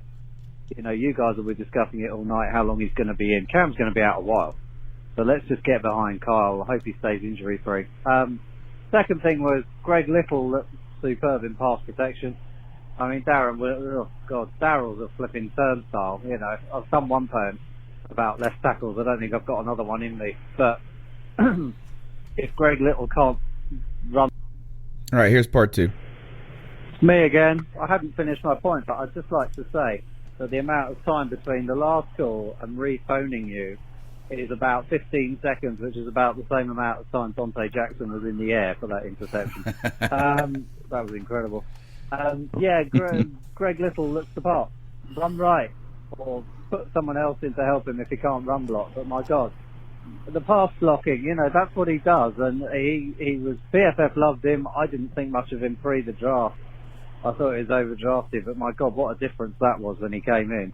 I'm sure it's going to take Ron another 6 games before he chooses him outright. But that was really, really encouraging. Rich knows what's Dante up. Jackson, the tackling issue. I'd love to get hold of him as a rugby player because he sprints up. He's almost too fast for his own good. He comes flying in and it's called selling yourself. So he comes in and basically launches himself. The moment you lose contact with the ground, you can't change position. Okay, and that's what he does. And it worked brilliantly once. Bird, he absolutely flattened. But, these guys are also elite athletes, and they sidestep or they jink or juke, as you call it, and he misses and ends up, sailing through the air, whipping and looking like He's an a idiot. gambler. If He's he a ran gambler. up and decelerated, so slowed himself down a couple of yards before the hit, don't even make the hit. Contain the guy, because no one's going to run round Dante Jackson. And then what's he going to do? He's going to try and run him over, so it's 1 or 2 more yards. You can't run round him because no one can run round him. It's not that difficult to coach this. I mean, honestly, I look at stuff. There's so many things. Like, the Baltimore drop kick. It's like, oh God, I've been doing those since I was 8 years old. There's stuff that can be improved on that are matters of coaching that could really help. But anyway, in terms of our secondary, I've just seen some grades coming out about how good.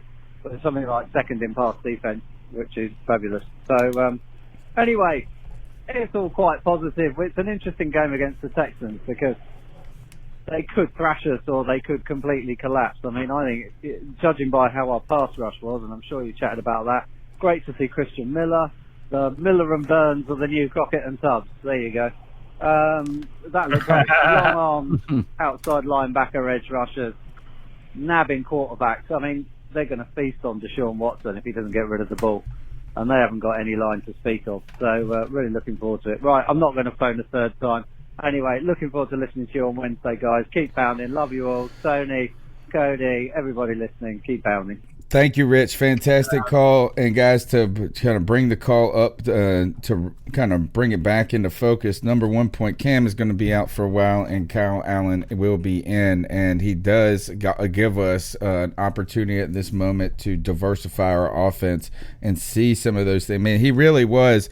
I mean, the throw to Curtis Samuel, for the touchdown pass, he was on the run, and that was a hefty throw there. The one to Olsen around the back end of the end zone, you saw that the Panthers offense could do more with Kyle Allen in than they could with a very hobbled Cam Newton. The other point I got away from this is, look, Ron Rivera, the whole Greg Little thing, you guys said it. Rich knows exactly what's up right here. If Ron Rivera, we are going to get, this will be the final straw for me with Ron Rivera and the way he uses players. I'm trying to give a guy who's been in the league and knows the team and all this the benefit of the doubt.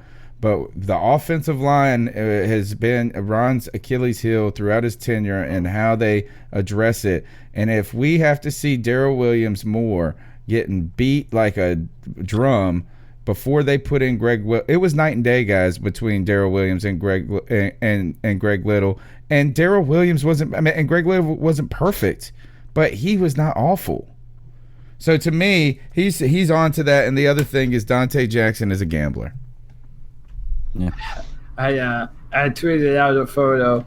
I don't remember who sent it out, but it was the cycle of Dante Jackson, and that was he was gonna make a big tackle, then he's gonna miss a wide open tackle, and then he's gonna get a pass breakup, and then he's gonna get an interception that might go to the house, and then he'll miss another wide open tackle. It's just there's inconsistency in his level of play, but you love the talent that you see from a man. And honestly, I mean, as long as he is getting those interceptions, being the ball hawk, man, that's what we drafted him to do. Right. Literally just that.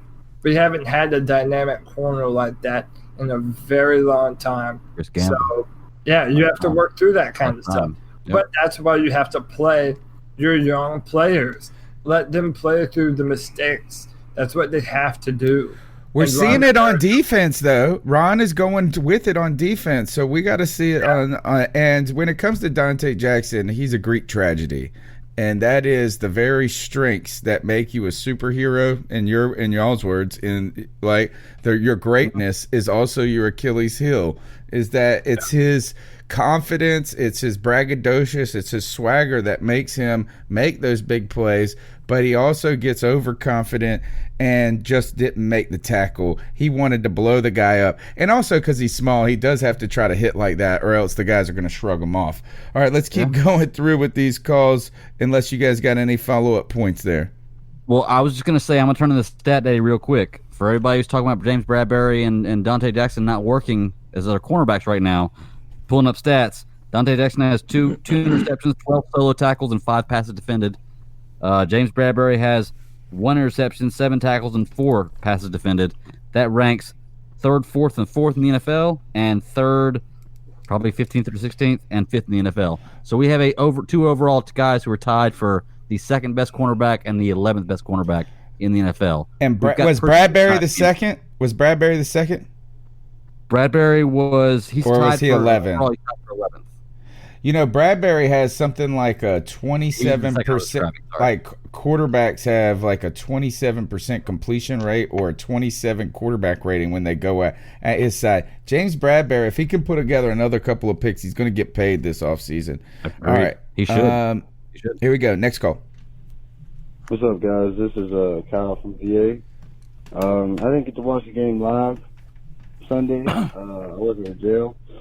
But you did he say he was in jail? 5 minutes keeping track of everything that was going on. Pretty sure. And, hold on, one more time. But you better believe I was down there 5 minutes keeping big. I didn't get to watch the game live Sunday. I wasn't in jail. But you better believe I was down there he worked at a jail. Keeping track of everything that was going on.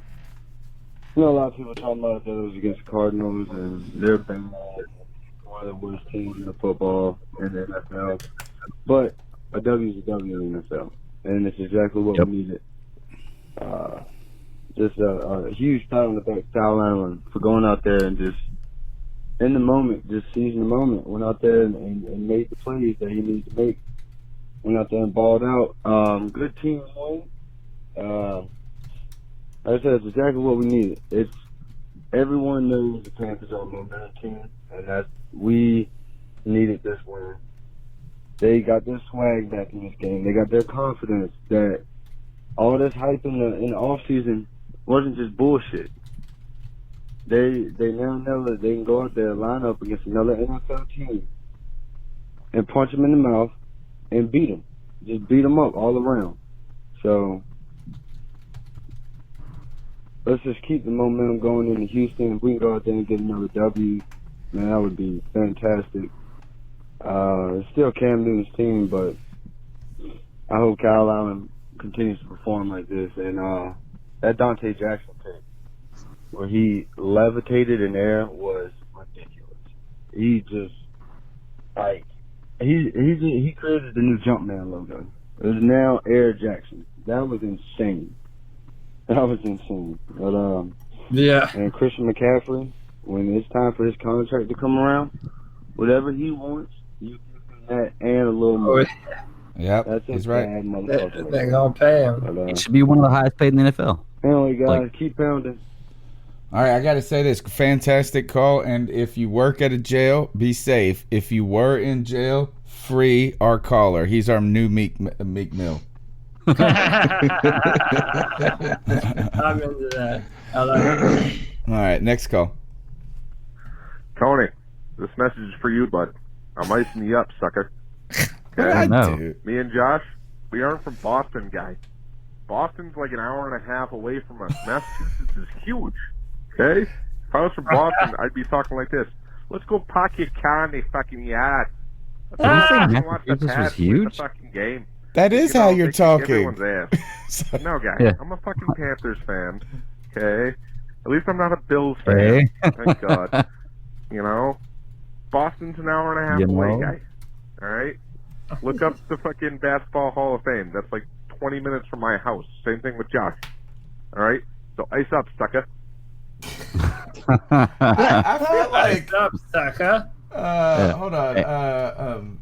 I feel like people have been coming after me a lot lately. Physical side. They love you, man. They love you. I just got to say, I got no room to talk about anybody's accents with mine. So, like, I'm just having fun. That dude that definitely had a cup of coffee down at the Dunkin' Donuts, bro. Promise you. Is Massachusetts really that big? It says it is located in New England region north and has an area of 10,555 square miles. And then it's definitely not as big as North Carolina, I can tell you that.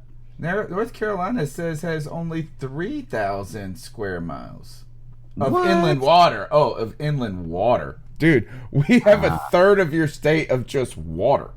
Okay. All right, I'm going to research this more. We are the third largest state, I believe. Can that be right? No. California, New York, no. We're going to investigate how big Massachusetts is. But you're right. You're not from Boston because you can pronounce your O's. Going to the Harvard bar. People from Boston cannot pronounce the O's. All right. I got a great story for you guys about Boston one day.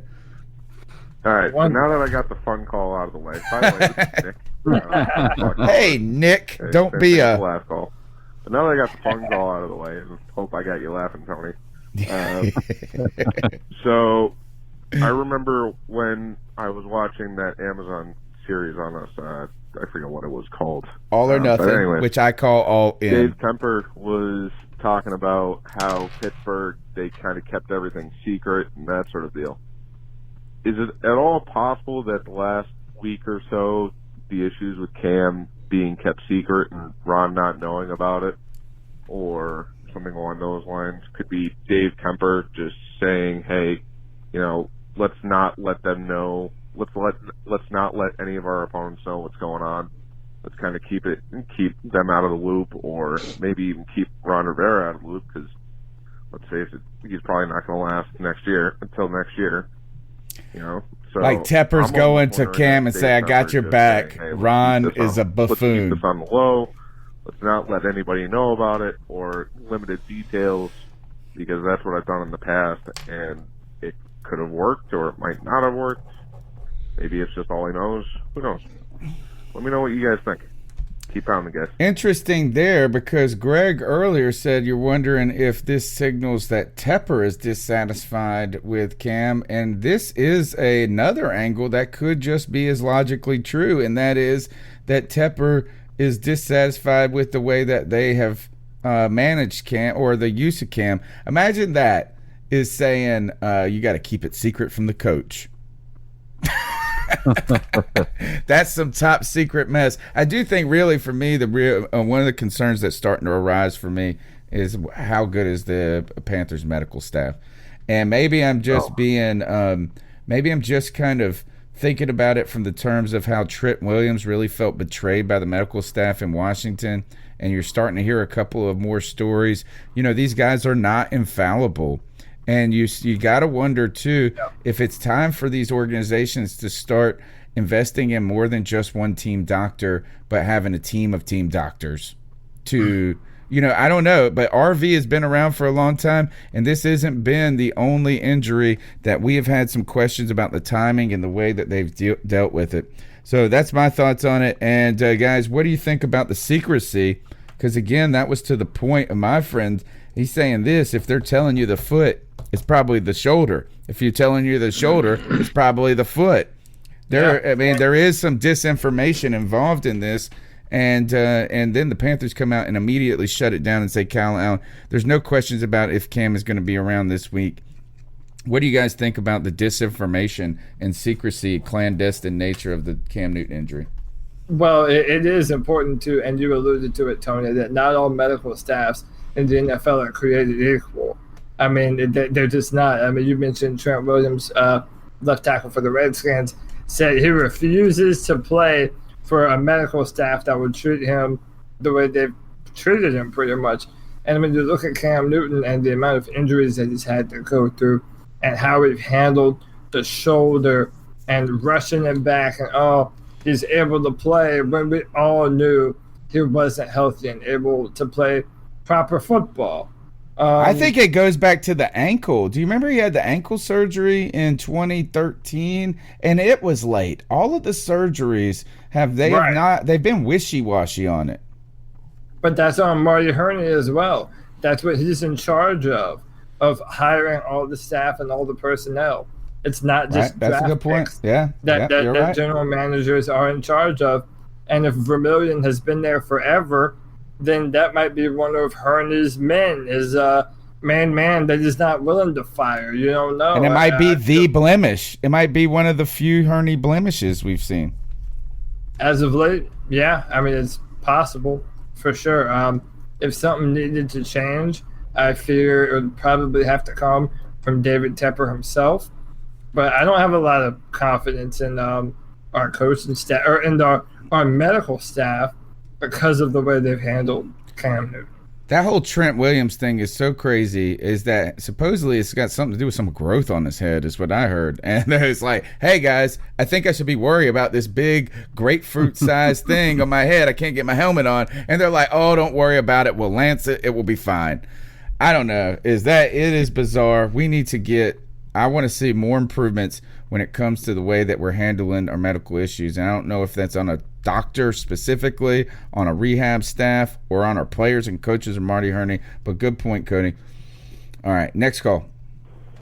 C3, what up? Money Bags. What's up, Money Bag Lawson? Money Bag Lawson. Panther Nation Power Father. Corday is my brother from another. Can't forget What's about up, the bro? special teams coordinator and wide receiver coach. What's up? What's up? I just want to start by saying, man, we need drunk Tony at least once a week. I mean, rational Tony's all right, but I'd rather drunk Tony at least once a week. All right, we'll I make mean, it I've happen. listened to y'all for at least the last 3 years, man. I feel kind of like we family, so I know when y'all bullshit and y'all full of shit or whatever. Tony, I gotta call you out on this, man. I know you want the Panthers to win. Some but I more can tell you smoke want them to for win Tony. in spite of Kyle Allen. You don't really want them to ball out. I mean, I'm on Cam back too, but I don't want to see him until he's fully healthy, man. Cam like a brother to me. I'll probably give that man a kidney if he needed one. But, like I said, Give one to I don't Joey. want our Give one to record Joey. go away and shit, man. We got too much talent on this team. And another point I wanted to make, Curtis Samuel, man. Me and Cody, we've been on this Curtis Samuel train for a minute. He done came such a long way from his rookie year. I mean, I love DJ too, but I think Curtis is a little further along as far as route running and knowing how to play fast and when to play fast. Dante Jackson, I feel like he might be playing the wrong position, man. He a good corner, but I think he'll be an amazing safety. Moulton, I think it's a little Moulton conspiracy going on, man. I think they don't want to put him at left tackle because they don't want to pay him left tackle money. What else? Oh yeah, man, we need to get a special guest in here, man. I got a special request. Y'all need to get Panther Nasty back in the building, man. True that. He's been on my mind. We need him back in the building. We need to see what he think now. And my ice up pick, fake Panther fans. It gotta be y'all, man. Come on now. Y'all can't diss the Panther legend Cam Newton like that, man. I mean, I understand he ain't playing good right now. He hurt. Kyle Allen had one good game, but y'all gotta give a man a chance, man. So, real Panther fans, keep pounding. And fake Panther fans, I think I speak for everybody when I say eat a dick. What a great call. What a great call. I will forgive you for calling me out. What am I getting called out for? Am I not supportive enough of Kyle Allen? Was I too harsh in that opening statement a couple of weeks ago when I said, if we don't have Cam Newton, Kyle Allen's trash? Is that really where I'm getting it? I think that's probably where it comes from, but okay. They're just going at you, man. I mean, listen, I said the same shit. I said I didn't believe in Kyle Allen either, but apparently everybody wants to go at your throat for it. I've been thinking of. I was gonna say I did bring up the point. What happens if Kyle Allen does this, and everybody talking about how he did terrible in the preseason? And I said, don't judge a quarterback by his preseason, because if you do, you hit Cam Newton. Don't judge a quarterback. Don't judge a quarterback by an Arizona performance. Yeah, and listen, I'll say this. I did say also that if Allen did ball out, we were going to have a quarterback controversy on our hands if we wanted to say that there was one or that there wasn't one. So I don't know, man.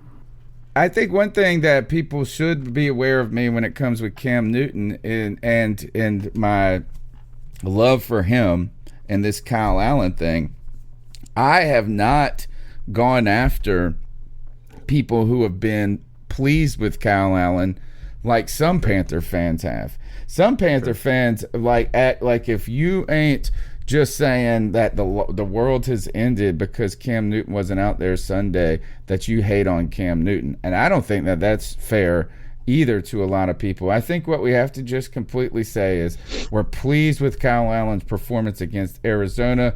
We will see how he does under stiffer competition, but we would really like to see Cam Newton back this season at full health and a full go. But I also love Cam enough that I don't want him to put himself in danger if he's not ready. Can we agree? So last year, I think we had a lot of conversations about, or at least over the offseason, there was a statement that was pretty frequently brought up. A 70% Cam is better than 100% backup, no matter who it is. Do you feel that way anymore? Because I don't.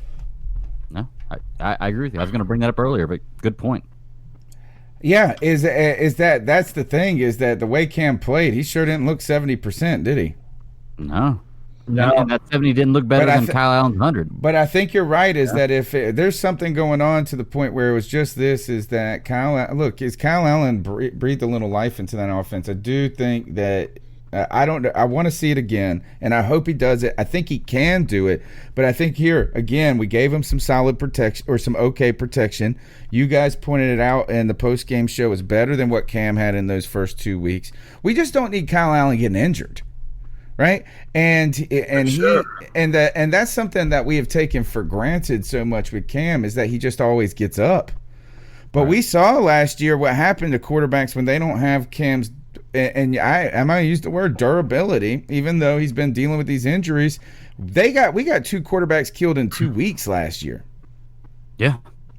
So is that you? I mean, Darrell Williams keeps playing like that. I don't know if it doesn't matter how good Kyle Allen is. He might not be alive much longer. No, and then listen, Will Grier is the same build, so then you run the risk of hurting him. Then what? You're putting Christian McCaffrey as the quarterback too? Let's go ahead and get him hurt. Yeah, we're rushing Cam back. We're rushing Cam back, doing like, get out there with the walking boot, brother. Good. All right, next call. Chef Jeff Hodge here. Chef Jeff, I guess all of our fears are true. Cam Newton seriously injured his foot during the preseason and probably the Tampa Bay game. Honestly, Ron Rivera and the coaching staff should be criminally charged with felonious neglect. If this were like a child custody case, I'd be in fucking jail. Ridiculous. You can't tell me that they didn't know, that the medical staff didn't know that he had a Lisfranc injury in the beginning. If that's the case, then we need to fire the whole fucking medical staff, RV included, if that's the case. But I don't believe that's the case. They knew. Now, did Cam Newton tell them I'm good and I can play? Yeah, probably. I'm probably 100% sure on that. But it's up to the coaching staff to be the mature individuals and tell him, no, Cam, you're going to hurt yourself. Just sit down, let us play Kyle Allen, because it's obvious that they had faith in Kyle Allen. Look at what he did against the worst defense. You're telling me that he couldn't have gone out there and had a couple of throws against St. Louis and won us the game and got us that yard against Tampa Bay and won that game too? Bullshit. Total negligence by the coaching staff. And I'm going on the hill with Cody and the rest of them. Fire Ron, fire Norv, give Marty Herney one more year, and hey, let's take the season and get a high draft pick and put a quarterback competition in for next year. The last year of Cam Newton's contract. I will guarantee you, if he is 100% healthy and he's able to come back next year 100% healthy, he will show the world what Cam Newton is all about. Thanks, guys. Keep pounding. I'm eating whatever Chef Jeff Hodge is cooking. That's what I'm doing. Yeah. Hey, so what he's basically painted us a picture of is you're at the bar with a friend who's too drunk to drive, and you're trying to talk him out of driving that car like Cam Newton playing this game, and you're going to call him the Uber. So the question is, if we called him that Uber, is he riding all the way home in that Uber, or is he going to stop somewhere else and find his own way home? And do you think Cam Newton is the reason why he's in this position, because he pushed himself to the point where he shouldn't have been doing that? Well, there is some merit to that. I mean, listen, in the Amazon Prime series, Cam sat there and told us all that he is willing to do more than any other quarterback in the NFL to put his team in victory formation, you know? And I feel that mindset of him having to be Superman, having to be everything for this team, has kind of come back to start to bite him now. And now it's his own ego and his own mentality kind of getting in his own way now. And I do feel that there is some merit to that. And not only does he have to change throwing motion and all these other small issues as it grows older, but the mentality has to change also. You have to live to fight another day, and Cam needs to be better at doing that. I have one bone to pick out of that, and that's that that Kyle Allen may have turned the tide, that's an unfair comparison because Kyle Allen had a lot more time to throw the ball than Cam Newton did those first 2 weeks. Agreed. I mean, it was not an easy game on either front because our offensive line was, Swiss cheese. Right. I mean, people could just run right through it. I thought they were all right against the Rams. I thought they were better than expected against the Rams. It was really that Tampa Bay game and that Barrett game. What is his name? Yeah, Barrett. He leads the league in sacks right now. That dude's got 9 sacks already or some crap like that. Yeah, I think it's a record. It's sacks through 3 games. Yeah. But continue, CK. Well, I mean, I think it's an unfair point to even let's just talk about the fact that everybody's blaming Ron for Cam Newton being out now. If he hadn't played in preseason, everybody's going to point out the fact that he had shoulder surgery, right? His foot has nothing to do with his daggone shoulder. So let's not blame him being played in the preseason as the reason why. I mean, a lot of players played in the preseason. It wasn't his shoulder that got hurt. It was his foot on a non-contact injury. Now, if that had happened week 1, what are you going to do at that point? You're going to say, why didn't you play him in the preseason? Yeah, well, that harps right back on the point that I was talking about last week. Is it's kind of a no-win situation because if you don't play him in the preseason and he gets injured week 1, you're going to say, oh, he should have played more preseason. But if he played in the preseason and he gets injured like he did, then you're going to complain they're playing him in the preseason when he doesn't need to be. It's a no-win situation sometimes for Ron, Yeah, and I think, I don't know. I mean, one day we'll find out. We'll find out what the real story is when all of these guys are gone. That's what it's going to take is when Ron is gone and Cam Newton is gone, we will find out really what has happened here behind the scenes, I guess. I don't know what we're going to be able to figure out, but I do know this is that, I will defend Cam in every situation, but I do disagree on one thing is I think that Cam in those first 2 games was not, for the first time, he wasn't making our team better. Mm-hmm. And I think, and my defense against Norv Turner in the play calling is got to do with is that it's very hard to call a game when you can't do basic stuff. And that was the problem in week 1. It was a little bit of a problem. It was a giant problem in week 2. And you got to know that either Cam Newton forgot how to play football or he truly was injured. And when you saw Kyle Allen delivering on those, you start to get to do some things that we were limited with. So Cam's got to rest up and get healthy, and we got to keep Kyle Allen clean. The problem is our offensive line has not been known to do that. Start Greg Little, put Darrell Williams in jail, free our caller. Next call. Hey guys, this is Jedi Joy. I'm calling in. That was a great game. I was a little nervous at first, especially after the first drive, and Kyle Allen fumbled. I was like, oh, you and me both. I was ready for a rough game from then. And then when we couldn't stop Kyler Murray from running, I was like, oh, it's going to be one of those games where it's real close and we end up losing somehow. I was really just looking like we're going to be 0-3. But we turned it around. It was great. Great team went all together. Defense played well in the second half. Kyle Allen really stepped up and was really dynamite. Christian McCaffrey did Christian McCaffrey things, and the receivers actually really got to shine, as well as Greg Olsen at tight end position. I guess the one downside is Darrell Williams, but I'm sure you guys will talk about that. Darrell Williams was terrible. But other than that, everything was great. I guess I want to bring up something. I don't know if anybody else will bring this up, but one thing I think maybe, and this, not to say that Kyle Allen is a better quarterback than Cam. I'm one of the ride hard for Cam. I've been fighting people in the comments all week who are saying that Cam's never done anything for this franchise, and it's really been a struggle going through this week with those guys trying to ignore them. But not that I'm saying Kyle Allen might be better than Cam, but he might be better fitted for Norv's system, of getting the ball off quick to your playmakers, and running the offense that way, rather than where Cam was mostly and with as much success he's had with the play action and play action running the ball or throwing it off quick.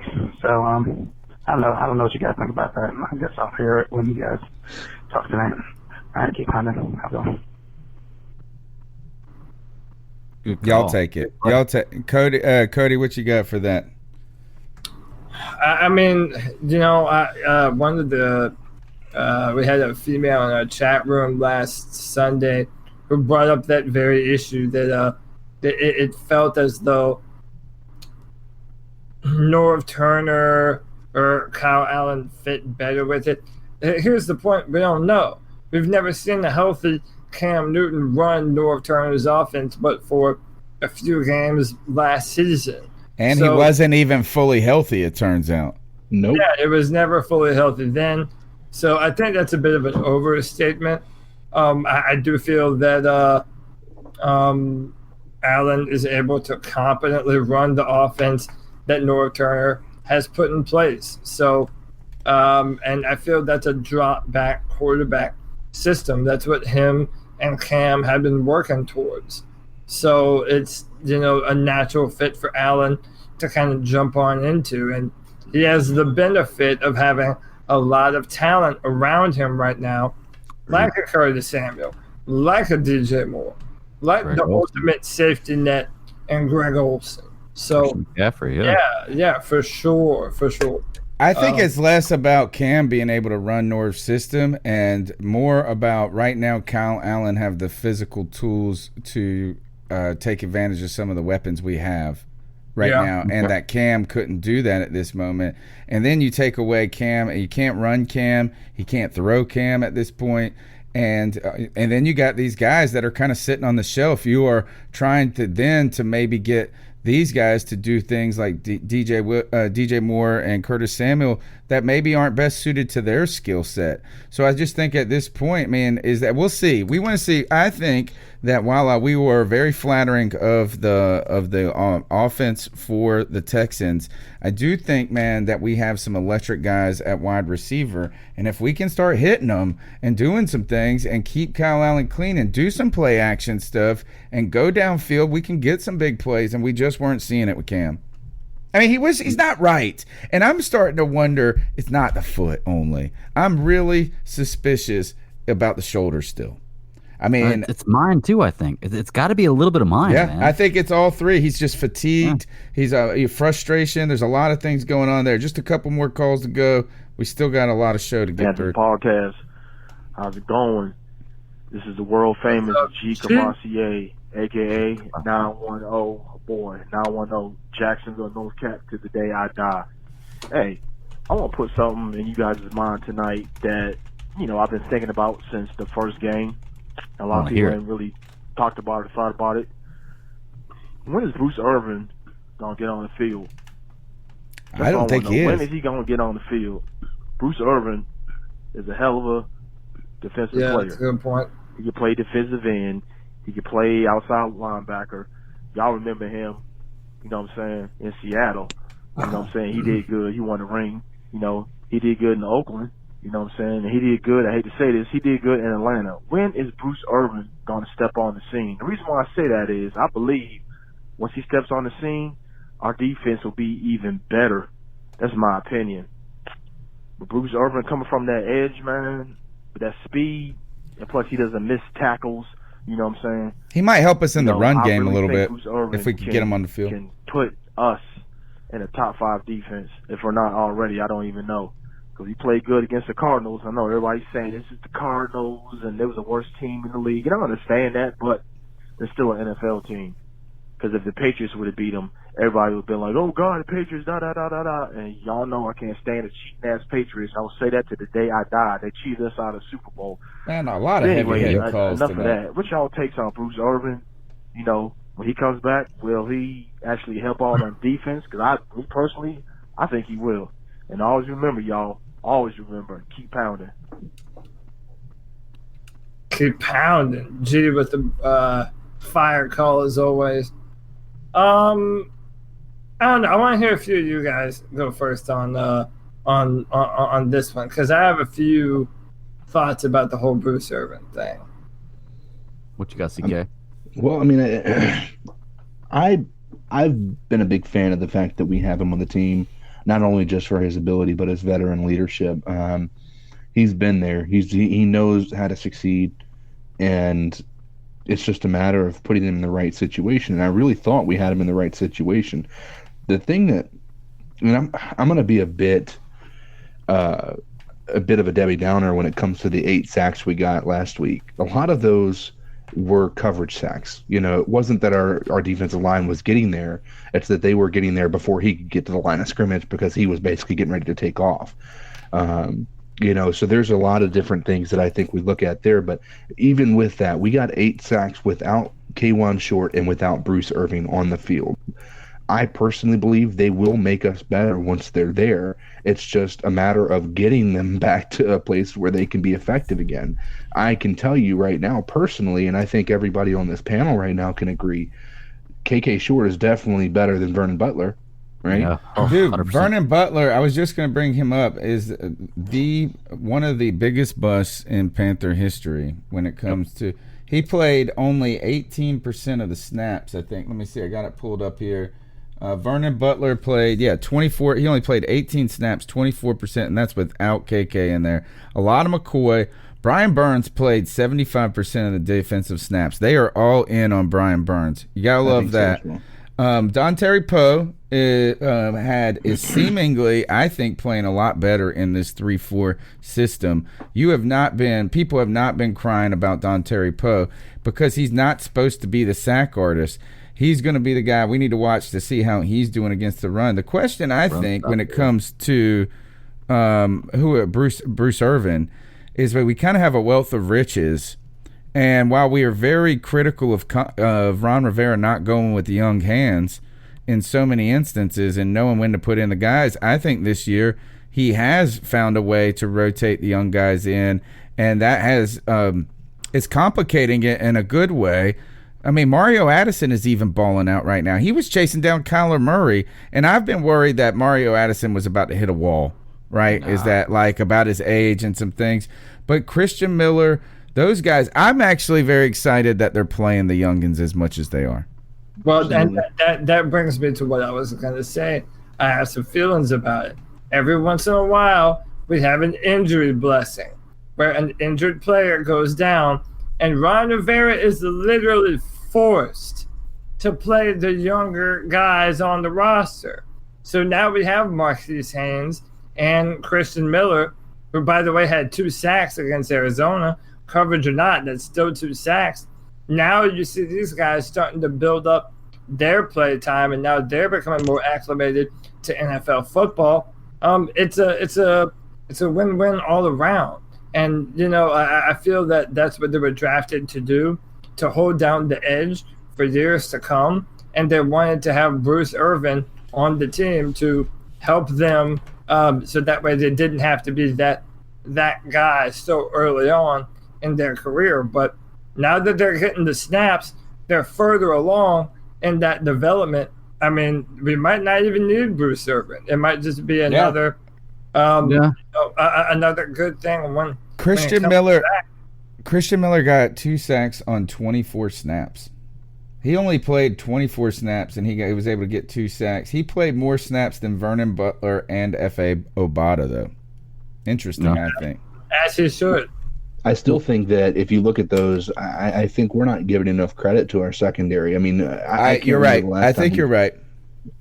I can't remember the last time that we've had a secondary that has allowed our defensive line to get there, and actually get the quality amount of sacks that we got. Now, granted, those 8 sacks, 5 of them occurred between 2 drives.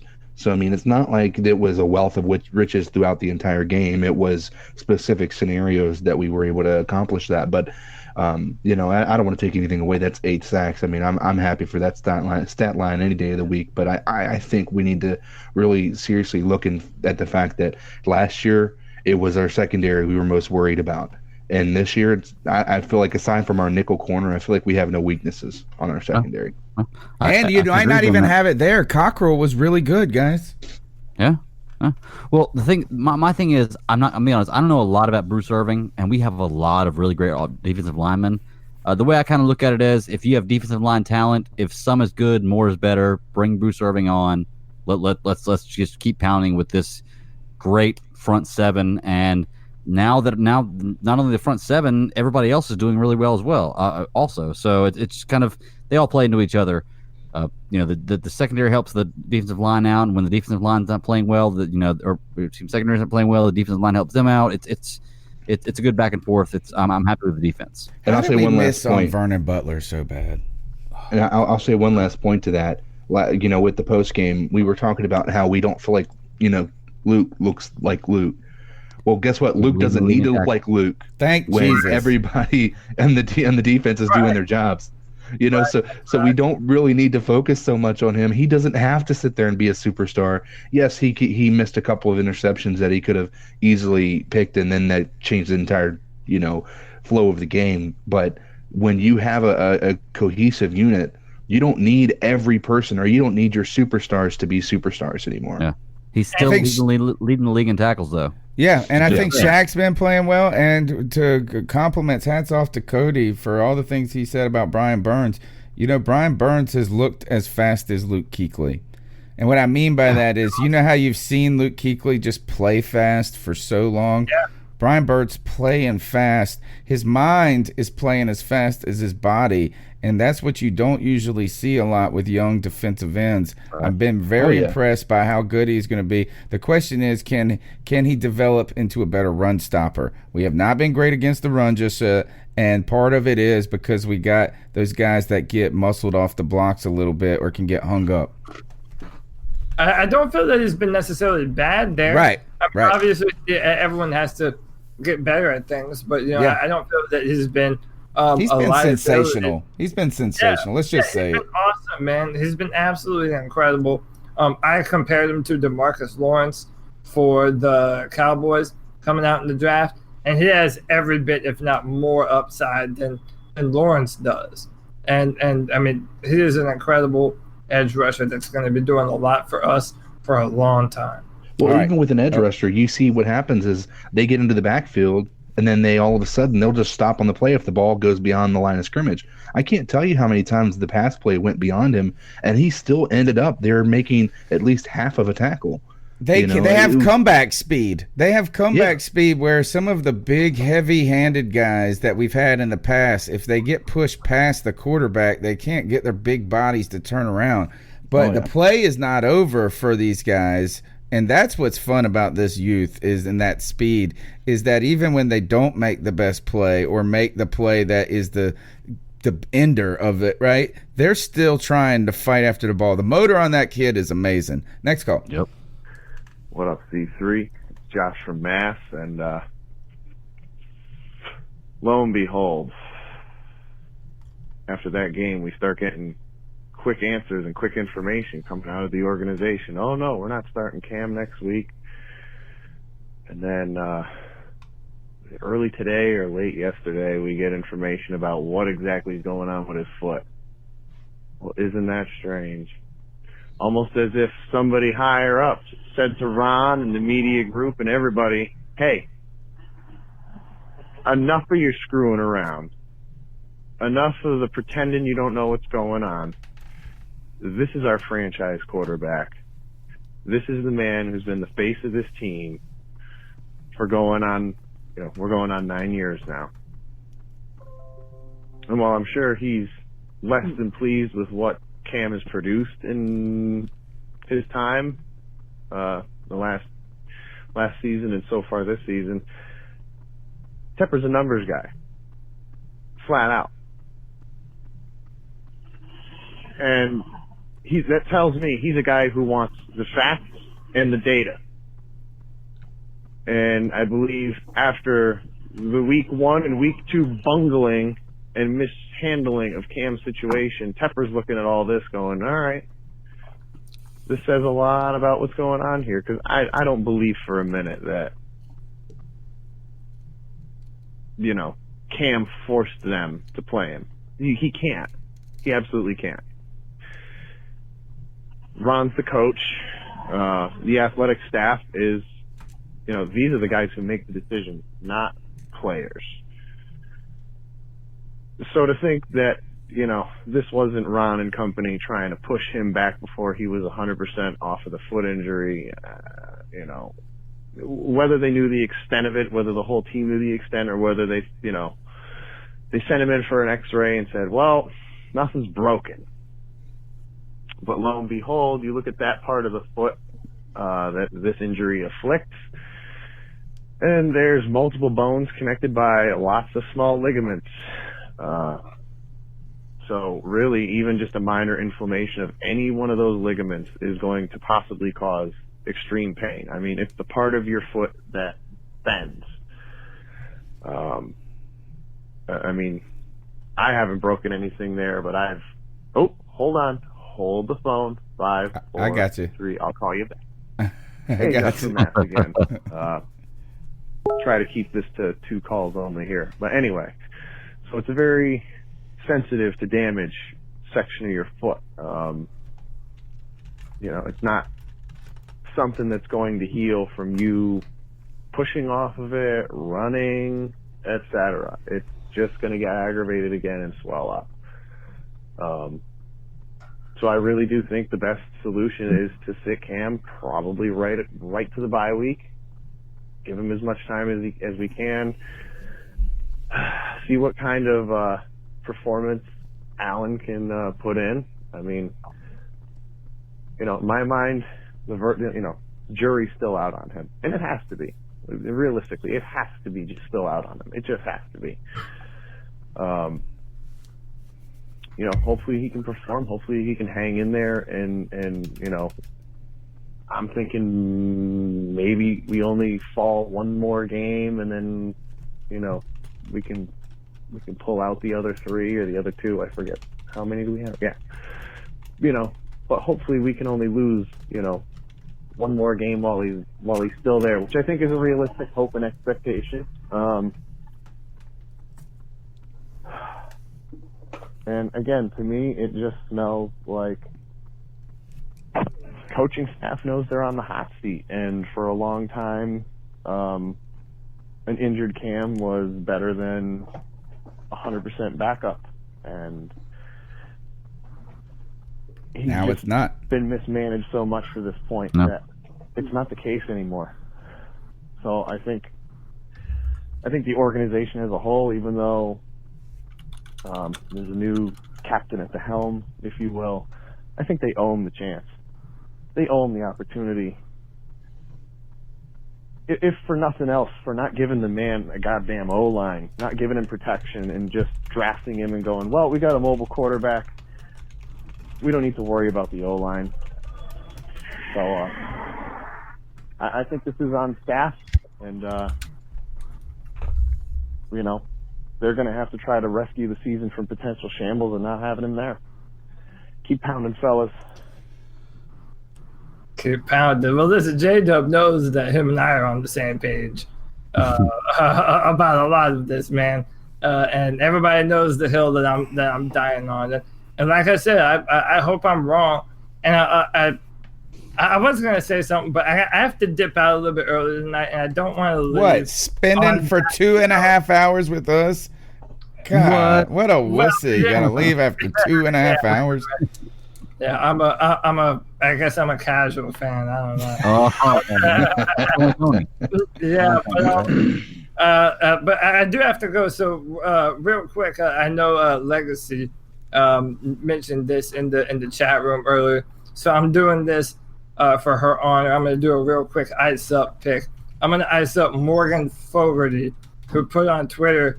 Someone found Cam Newton driving on his moped again on the 23rd, riding around uptown, and she put on her Twitter, too hurt to play, but able to ride his motorbike. Some might say the optics aren't ideal. Well, Morgan, what do the optics say in your opinion? Is the man not allowed to drive around the city that he lives in?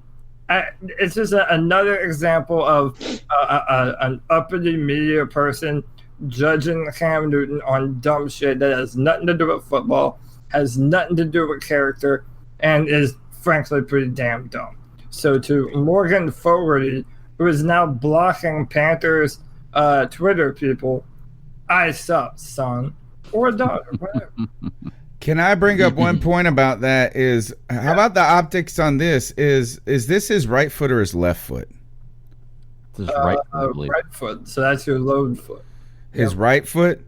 Well, then wouldn't driving with your right foot be problematic while you can accelerate on a scooter with your hands? Ooh, touche. Touche. Casual fan. Oh. That. Good point. All right. Boom, boom. All right, Cody, we will catch you. I know you got to run. You're a casual fan. Get your casual ass out of here, and we'll catch up with you casually in a 5-hour show after the game. Pray for me, y'all. Pray for me. We will rebaptize him when he comes back. Thank you. Thank you for all you do. All right, Greg. Greg, I know you want to take on that call from Josh from Mass. Yeah. I wanted to talk about it. First of all, I want to say that Massachusetts is roughly 5 times, or excuse me, North Carolina is roughly 5 times the size of Massachusetts. Ooh. Get up earlier. We were talking about it. You casual Massachusetts. That goes back to a question we had earlier, a call we had earlier. But I feel like his whole premise of his call is based on Cam Newton not having surgery. With the whole coming back after bye week, we don't know if they're going to do surgery or rehab yet. So what he says makes a lot of sense if Cam Newton is only going to go through rehab and feels better in a few weeks. If he has surgery, he needs to be out the whole year. I want him to have the rest of the year and then off season next year to recover. That way, when he comes back, he has no excuse about being injured for any reason, football related, and he should be 100%. The other point I want to talk about. Oh, good. When's the deadline for that? When's the deadline to know? Because I feel like it's right around the bye week. It feels like this is that if Cam ain't right, well, I mean, if he's not really showing signs of getting a lot better after 6 weeks, I don't know if it will be a full 6 weeks. It's a 4 to 8 week period if you heal on your own. There's got to be a point where we say, you know what, is that if he isn't right 100% by this point, we're shutting it down. Surgery is the option. There we're going, and it needs to be quicker than it does too late. Yeah, I agree. But I don't know.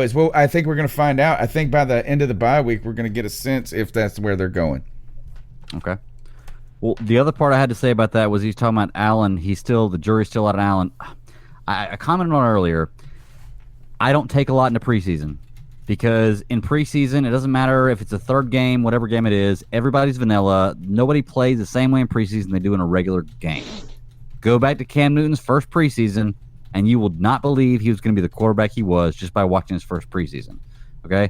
I think, personally, I need one more game from Allen of par quarterback play.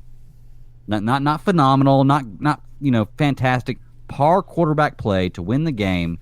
And I can run with him the rest of the season if need be. Because he has the pedigree to be in the position he's in. He has the record so far, starting quarterback in the NFL, to be in the position and familiarity with the system, too. He's been with the organization for a little bit. Yeah, exactly. It all fits well for me. I just would love to see one more game before I give him that blessing. So now is that one more in addition to the New Orleans game last year? Yes. All right. Yeah, because I know the New Orleans game, I'm sorry, he played well, but I feel like they let us win that game because if we lose that game, we're like the number 7 pick. If we win that game, we're like 16 wherever we pick. Weren't they sitting people by that point? They're division rivals, so they're going to play that game. They had their starters out the first half, and that's when Kyle Allen did his Kyle Allen did his work on their starters. Yeah. Okay. All right. 2 more calls real quick. The Jags game, I was wondering if Cam's going to play today. He's going to drive 8 hours all the way from Athens, Alabama to see fucking Kyle Allen started. Like, what? You might see a win, though. He's upset that he drove from Alabama. Here, I think he's coming back. Chef Jeff Hodge here. Welcome back, Chef. I guess all of our fears are true. Cam Newton's we've heard this call. injured. We've heard this call. All right, good. All right, we're done with the calls. All right, we're done with the calls, guys. Yes. Way to go. Cat calls have been amazing. Don't stop calling. I want to be like this every week where we have so much to say and cover and continue to go this because this is your show, Drive the Car. All right, last segment of the show, guys. We're going to get in our picks. But before we do that, if anybody needs to go, this is your time to dip out because I'm about to play a short interview with the head odds maker from MyBookie. So are you guys in or out? I'm in it. All right, here we go. This far. I'd like to welcome Raphael Esparza, head odds maker for MyBookie.ag, America's most trusted sportsbook. Thank you, Raphael, for joining the podcast today. Thanks for having me. It's fun times, and I can't believe NFL Week 4 is here. Yeah, me and my friends always joke that, you wait all year long for football season, and then when it gets here, you just count the days until it's gone. It's like a vacation. As soon as you finish your first day, it's all about how many days left before you go back to work. We're in week 4, and boy, there's a lot of news going around. But hey, the Panthers got a W, and how did they look against the spread this past week?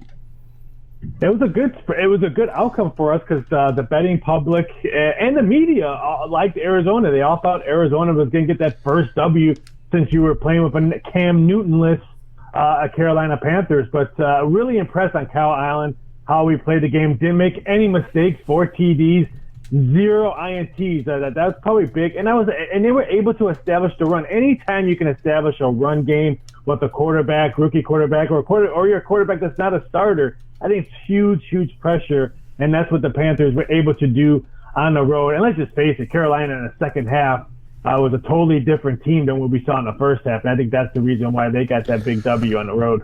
Was the line 6 last week, somewhere around that? It was around. It opened up around there. Then when Cam went bye-bye, wasn't playing. It actually was anywhere between 1.5, depending on what time you were looking at it. The betting money was pretty much all over the place because of that game, because of the status. I mean, because Carolina kind of made it close, saying that, okay, we don't know if Cam's going to play or not. He isn't going to play tonight.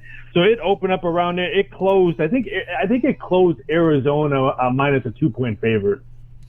So, and speaking of Cam and the injury, is that news has broken with The Athletic over the last day that the injury could be more than, or seems to be more than just a minor mid-foot sprain, but instead they've used the dreaded word Lisfranc. Now the Panthers are going on the road against Houston, and I looked at the line just before our call, and I think it was like 4.5, I believe, for Houston. No, the Texans by 4, favored by 4. Has the Cam Newton news moved the numbers at all?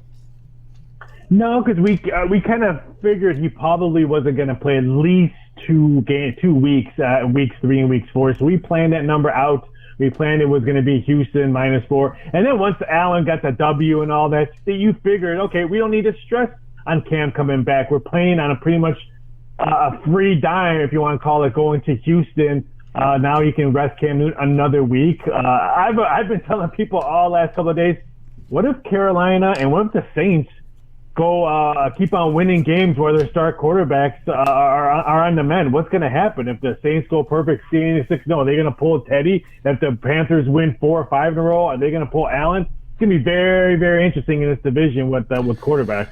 That's got to kind of make people nervous on the betting side is when there's so much uncertainty with a quarterback. And for me, Kyle Allen, while he checked off some boxes against Arizona, we have to remember it's one of the worst defenses, if not the worst defense in the league after last week. And now they're going to be playing a premier Texans team. I think this line is favorable for the Texans. I think that's kind of sexy, just 4 points and in Houston. And I hate to say that, I never pick against the Panthers. I agree, and I like you, and I like this show, so I don't want to be too negative because I want to come back. But yeah, you're right. Houston's a very, very soft 4. Because let's face it, the Texans defense is not even close to what what they saw in Arizona. What Houston did last week in LA, I mean, everyone thought the Chargers could have been maybe a playoff contender, Super Bowl contender. What they did in the second half to only give up Chargers a field goal in the 4th, just a small field goal. I mean, that was very impressive. Houston, let's face it, they should have beat the Saints in week 1. A favorable 4. I do believe this one. I would not be, the betting public will move this off 4. Would not be shocked the Texans are close to a 5, maybe even a 6-point favorite by kickoff. You know, some broad spectrum of lines when it comes to the South, the NFC South. You go from 10-point favorite from the Rams to probably the game of the week with the Cowboys. Dallas favored 2.5, and I believe that's on the road there. What are your thoughts on this kind of NFC South? Just as you've seen the first 4 weeks unfold, or 3 weeks. I mean, I think you can probably well agree that a couple years ago, maybe even last year, NFC South, best division in football. This year, maybe could have said the same thing. Maybe the best division in football is the Saints. Atlanta were coming in healthy. Carolina with Cam Newton, maybe is he healthy? Maybe he can have a full season. Now you can almost check that off as maybe one of the worst divisions in football because everyone's banged up. The Falcons are banged up. Carolina, the Saints. I mean, the Saints only minus 175 to win a division, and they're playing with no Drew Brees. So, yeah, it's a wide-open division. It's going to be very interesting what Dallas does in New Orleans with the late game on Sunday. The point spread only 2.5. With the Dallas being maybe the front runners of the NFC, can Teddy Bridgewater and that defense stop Dak in that running game? Did everybody go get on the Bucks bandwagon versus the Giants at home last week? Is that where the money was at? At first it was, and then we got to some great two-way action on late Saturday and Sunday. So I was afraid that everyone was going to jump on the Bucks, but we said okay on that game. But hats off to New York. I ripped them off with Jacobs and all them. So it was a really good game, a game that I thought maybe had no TV appeal. Had probably one of the best TV appeals. I mean, granted, you had to see Barkley go out, but really like the way the Giants flowed the game. Well, they're giving up 10 points. The Rams are giving up 10 points to the Bucks, and I wouldn't be surprised. I picked the Giants to win last week just on this radio show that we go on Fridays, and I just thought, man, this is a game the Bucks always blow at home against the team they should beat. Strangely, I think the 10 points is a lot for a team that showed some offensive life that could hang with the Rams in that case, but it all comes down to that Rams defense. Do you think there's anything to that, or do you stay away from this one?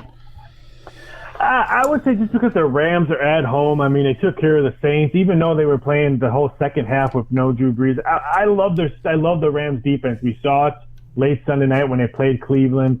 I think we might see the same thing. Aaron Donald, him and Mac for the Chicago Bears are just so fun to watch on defense. There's not too many people that I can call and say, I'm going to watch this game because I want to see the defense on the field. I think defense is going to be too much. Now, laying at 10 points, I would probably lay back, but would not be shocked if there's one big blowout this week. It could be this game right here, Rams. Yeah, definitely. All right, so, and then I think the Falcons are hosting Tennessee. Nobody ever knows what to do with either of these teams. Yeah, I mean, Atlanta's all banged up on both sides of the ball. I mean, they play much better at home. They won that late Sunday night game against the Eagles. But, boy, the Eagles look really bad. So how big is that win, beating the Eagles, who just lost last week? So, yeah, this is a big game for the Falcons. I thought Tennessee, after winning week one, I'm like, wow, they destroyed Cleveland. Maybe this team is going to be what we all thought they were. But, boy, they played some stinkers. I lean towards the Falcons on this one. I think they get a big win. They need a win right now because if they do not want to fall too far behind with the Saints, knowing that Drew Brees is probably still going to be out for another 4 weeks.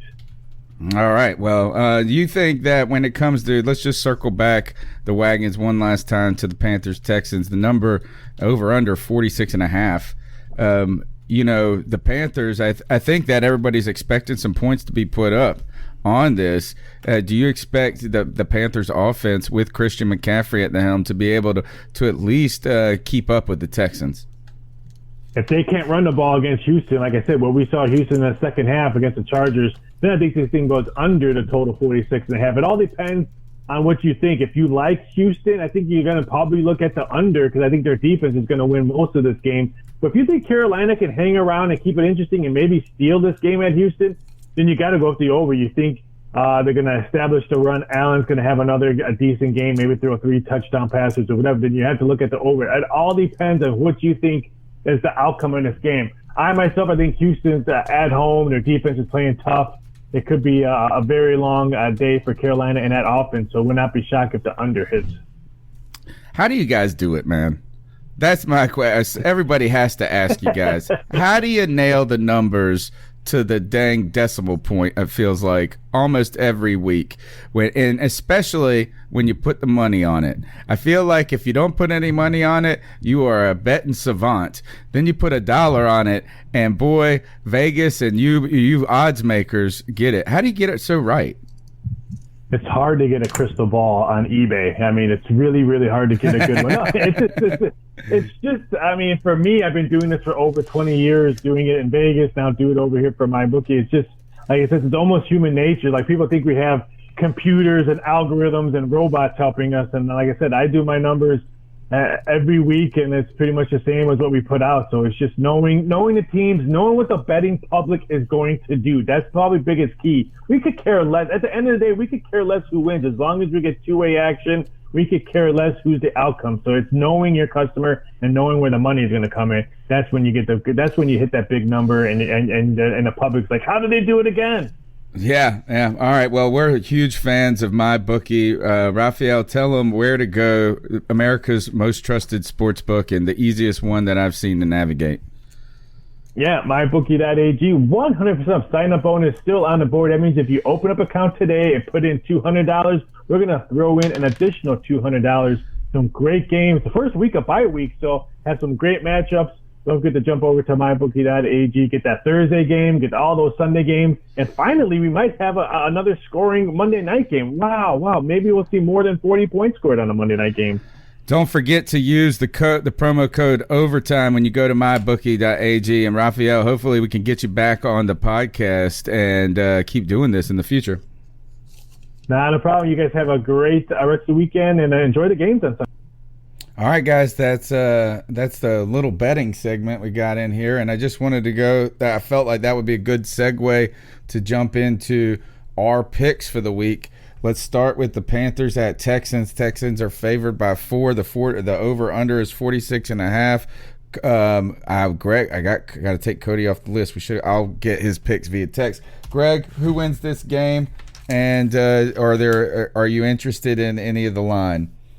No, I don't care about the line. I try not to look at the line whenever I'm doing any of my kind of betting, because I usually don't bet just straight up with games. But I'm going to just be a homer, and I'm going to take Carolina. I think that we are going to pull this out. I think our defensive line is going to really show up, and I think we pull this one out 28-24 Carolina. Gosh, all right. Right on. CK, I'm gonna let you go next and give myself a breather. I don't know what to do. I want to pick the Panthers. Is CK there? Did we lose him? Sorry, I had you on mute. Oh, okay. So last week, or a couple weeks ago, I picked the Bucks, and I said we were going to destroy them. It wasn't even just a matter of winning. It was going to be a blowout. That didn't happen. So I'm picking the Texans today. It's going to be a close game, but I think the Texans, unfortunately, they have too many weapons. And a quarterback that's striking iron right now. So, okay, all right, I'm gonna go Panthers, and this is why I'm going Panthers. Our defense gets after this offensive line. That's what I need to see. The defense wins this game for us. I'm gonna take the under. I think surprisingly, this is going to be a lower scoring game. I'm saying this: the Panthers find a way to win this 17-14. Ooh. How about that? Maybe. Or 2017. Let's go 2017 a little bit. All right. Next is Bucks at Rams. Are we Rams straight down the board? I think we probably are. All right. Speak now or forever hold your Buccaneer. All right. So, and that's a 10-point line. You know what I think he convinced me. I was trying to think like, this is going to be a game. Because the Bucks, man, that offense, though, man, what's his name? Who's the wide receiver for them? Evans. Oh gosh, he was a monster in that game. So interesting, but I think clearly is that the Rams defensive line is going to have a field day. Hardest game for me to pick so far right now is Tennessee at Atlanta. Falcons favored by 4. I feel like every week I pick Tennessee, they lose, and every week I pick their opponent, they win. Who do you guys got in this? Go ahead, Greg. I got Atlanta. They're just too powerful of an offense, and Tennessee, I'm the same way with you. When I think they can win, they really disappoint me. They are the Titans. I got that from the Around the NFL podcast. They are the Titans, and it's just I don't believe in them. Mariota's terrible. Yeah, 100%. I'm with Atlanta, CK. It's got. I can't see a situation where the Falcons don't win this. Just to be honest, I tell you, if they don't win this and they lose because of their defense, that is the writing is on the wall for Dan Quinn. Their defense has to get better under a defensive coach, and they're just so erratic of a team because Matt Ryan can be sensational or he can throw the dumbest picks in the world. He's kind of like, I think he's even better than Phillip Rivers because he's less picky than him at times. But I don't know what to think about the Titans. Now, the game of the week, I think it's the game of the week or one of the games of the week. Cowboys at Saints. The Cowboys on the road favored 2.5. 47 over under, and I'm going first here, guys. I'm picking the Cowboys to knock off the Saints. I have never been a Cowboy believer, but really their team is looking pretty darn complete at this point, and they're pushing the ball down the field. They're right now, I think maybe the top. I mean, they are arguably the top team in the NFC. When you play the worst three teams in the NFC to start your season, it's very easy to be 3-0. That's all I got to say. Yeah, who have they got? They've had Miami. They played Miami, who's the worst team in the NFL. They played the Giants, who were a terrible team. Oh, yeah. And they played the Redskins. The Redskins, who were a terrible team. Oh, man. So they haven't played a good team now. Don't talk me out of this. With all that being said, I feel like if they were playing the Saints, full-scale Saints, they would win this game. Hands down. But because you picked the Cowboys, I'm going to go with the Saints because the Saints impressed me against the Seahawks this weekend, and I don't think that the Cowboys are all they built up to be. They are not a 3-0 team unless they play those three games, so I'm going to go Saints. Who you got, CK? I'm going Cowboys, man. I think that defense just overwhelms Bridgewater, and he just starts to put himself in a position where he's making poor decisions. I don't think that the offense of the Cowboys is going to be doing much against that defense of the Saints, but I think the defense of the Cowboys just dominates the game. Okay. Yeah, I think they're going to win this handedly. I feel like the Cowboys are going to I think they've got some salty feelings towards the Saints. Didn't they lose? Didn't they have a great game against the Saints? Was it last year or the year before? They beat the Saints. Oh, they did beat them. Was it in Dallas though? They held them like 8 points or something like that. This is where actually I'm interested in the under on this. If I was going, I'm not a real bettor though. I'm not gonna lie. I don't really. So don't take any of this as betting advice, folks, because I'm not. As I hate to lose money. If you know me, it took me 5 years to buy this fucking microphone. Right? I hate to lose money. Right? So, but. Interesting. I always feel like, strangely, sometimes games you expect to be explosive, there's one on the docket each week where it's a snoozer. Yeah. And the defenses wins, and I could see this being one of those. All right, so look, we are at the end of the show. We've done so much. We've had 2 guests tonight. We've had betting and picks. We've had Cam. You know what? Cam Newton will be the story of this podcast until he isn't. You know, I mean, until he podcast, right? What's that? He's what started this podcast, basically, right? Yeah, I mean, pretty close to it. I mean, we started in 2013 because we just thought we were doing so good, we were going to wait another year, and we said we got to go. We got to start in the middle of the season. We win the 8 games or some crap like that. So, but yeah, Cam Newton has brought life to the franchise. In Cam Newton we trust. In Cam Newton's foot must heal, and shoulder we will. Come back, Cam. Guys, you got any ice up? Let's do some ice and fools up real quick. Do you guys? Ooh, that's a terrible camera look. So we'll go back to that. What do you guys? What do you got for me, Greg? Okay. I am going to. Well, I'm gonna preface this real quick with I am a true believer that the NFL and football games are a television show, and because of that, they are driven by ratings. And I feel like that sometimes, because television shows are driven by ratings, the outcome of the game or the show is driven by what the NFL wants the ratings to be. So I'm not saying that there is a complete throw for a team or refs to give teams the game, but I do feel like sometimes refs make calls based on what the best ratings are going to be. So I want to go back to the Kansas City-Baltimore game last week, where I'm watching the game, and I watch Patrick Mahomes get tackled and go to the ground, and then the camera zooms in on the referee and Patrick Mahomes talking, and the referee shakes his head no to Patrick Mahomes. Then Patrick Mahomes throws his arms up in the air while he's sitting on his ass, throws his arms up in the air, and the referee kind of shakes his head yes and throws the flag. So without any kind of review, it was a horse collar tackle, okay? And I'll give it to him. It was a horse collar tackle. But the referee didn't even look at the review, didn't even look at the replay. He just totally went off Mahomes' word of what happened and changed the call right then. So I am icing up NFL referees.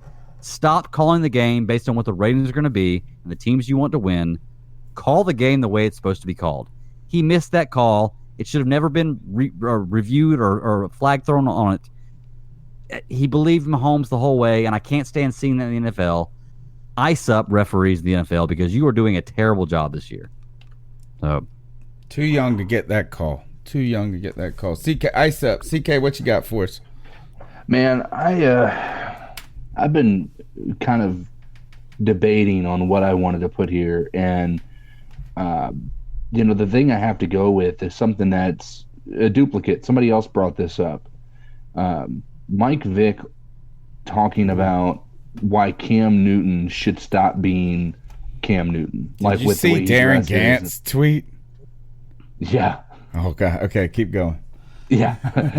But I can't even begin to fathom what goes through your mind to be able to be Michael Vick and criticize Cam Newton for being somebody who's just himself. You know what? Cam Newton is the most genuine, generous person that I think nobody in this world can debate that. There's plenty of evidence to prove that he is, right? And you're going to sit there as Michael Vick, come at Cam Newton and tell him that he can't dress the way he wants to dress? Are you freaking kidding? Yeah, I mean, yeah, there are some things that, as Panthers fans, yeah, we wish he probably wouldn't wear that nightgown that, Grandma Cece wore 20 years ago. Sure. But at the same time, it's not a place, especially of Michael Vick, to be able to tell Cam Newton, you knew you'd stop focusing on that and focus on football. That is the most just demeaning thing that he could say, especially after he's gone through what he's gone through, and to be able to be that judgmental. I mean, are you kidding me, bro? Ice up, son. Good ice up pick, and I think that we should get this is a tip of the cap, and hats off to Steve Smith for how he has been as an analyst and given football insight. I feel like he's been honest and true to his positions, and I think that this is another example. And someone brought up Reggie Bush in the chat, and that is that these guys who may only they have a limited ability to be commentators. You're right, is that we don't know. They're good enough to be on TV, but they're not good enough to be great commentators. And I think that they feel baited. I think they get baited and pressured into making hot takes on these shows. And this is a guy that's forgotten. In many ways, he might just need the paycheck. Who knows? Who knows at this point? My ice up pick this week goes to Ron Rivera for putting Darrell Williams back in the game. And I'm sorry, is that, look, I'm not going to blame Darrell Williams anymore. God bless the dude getting out there and trying.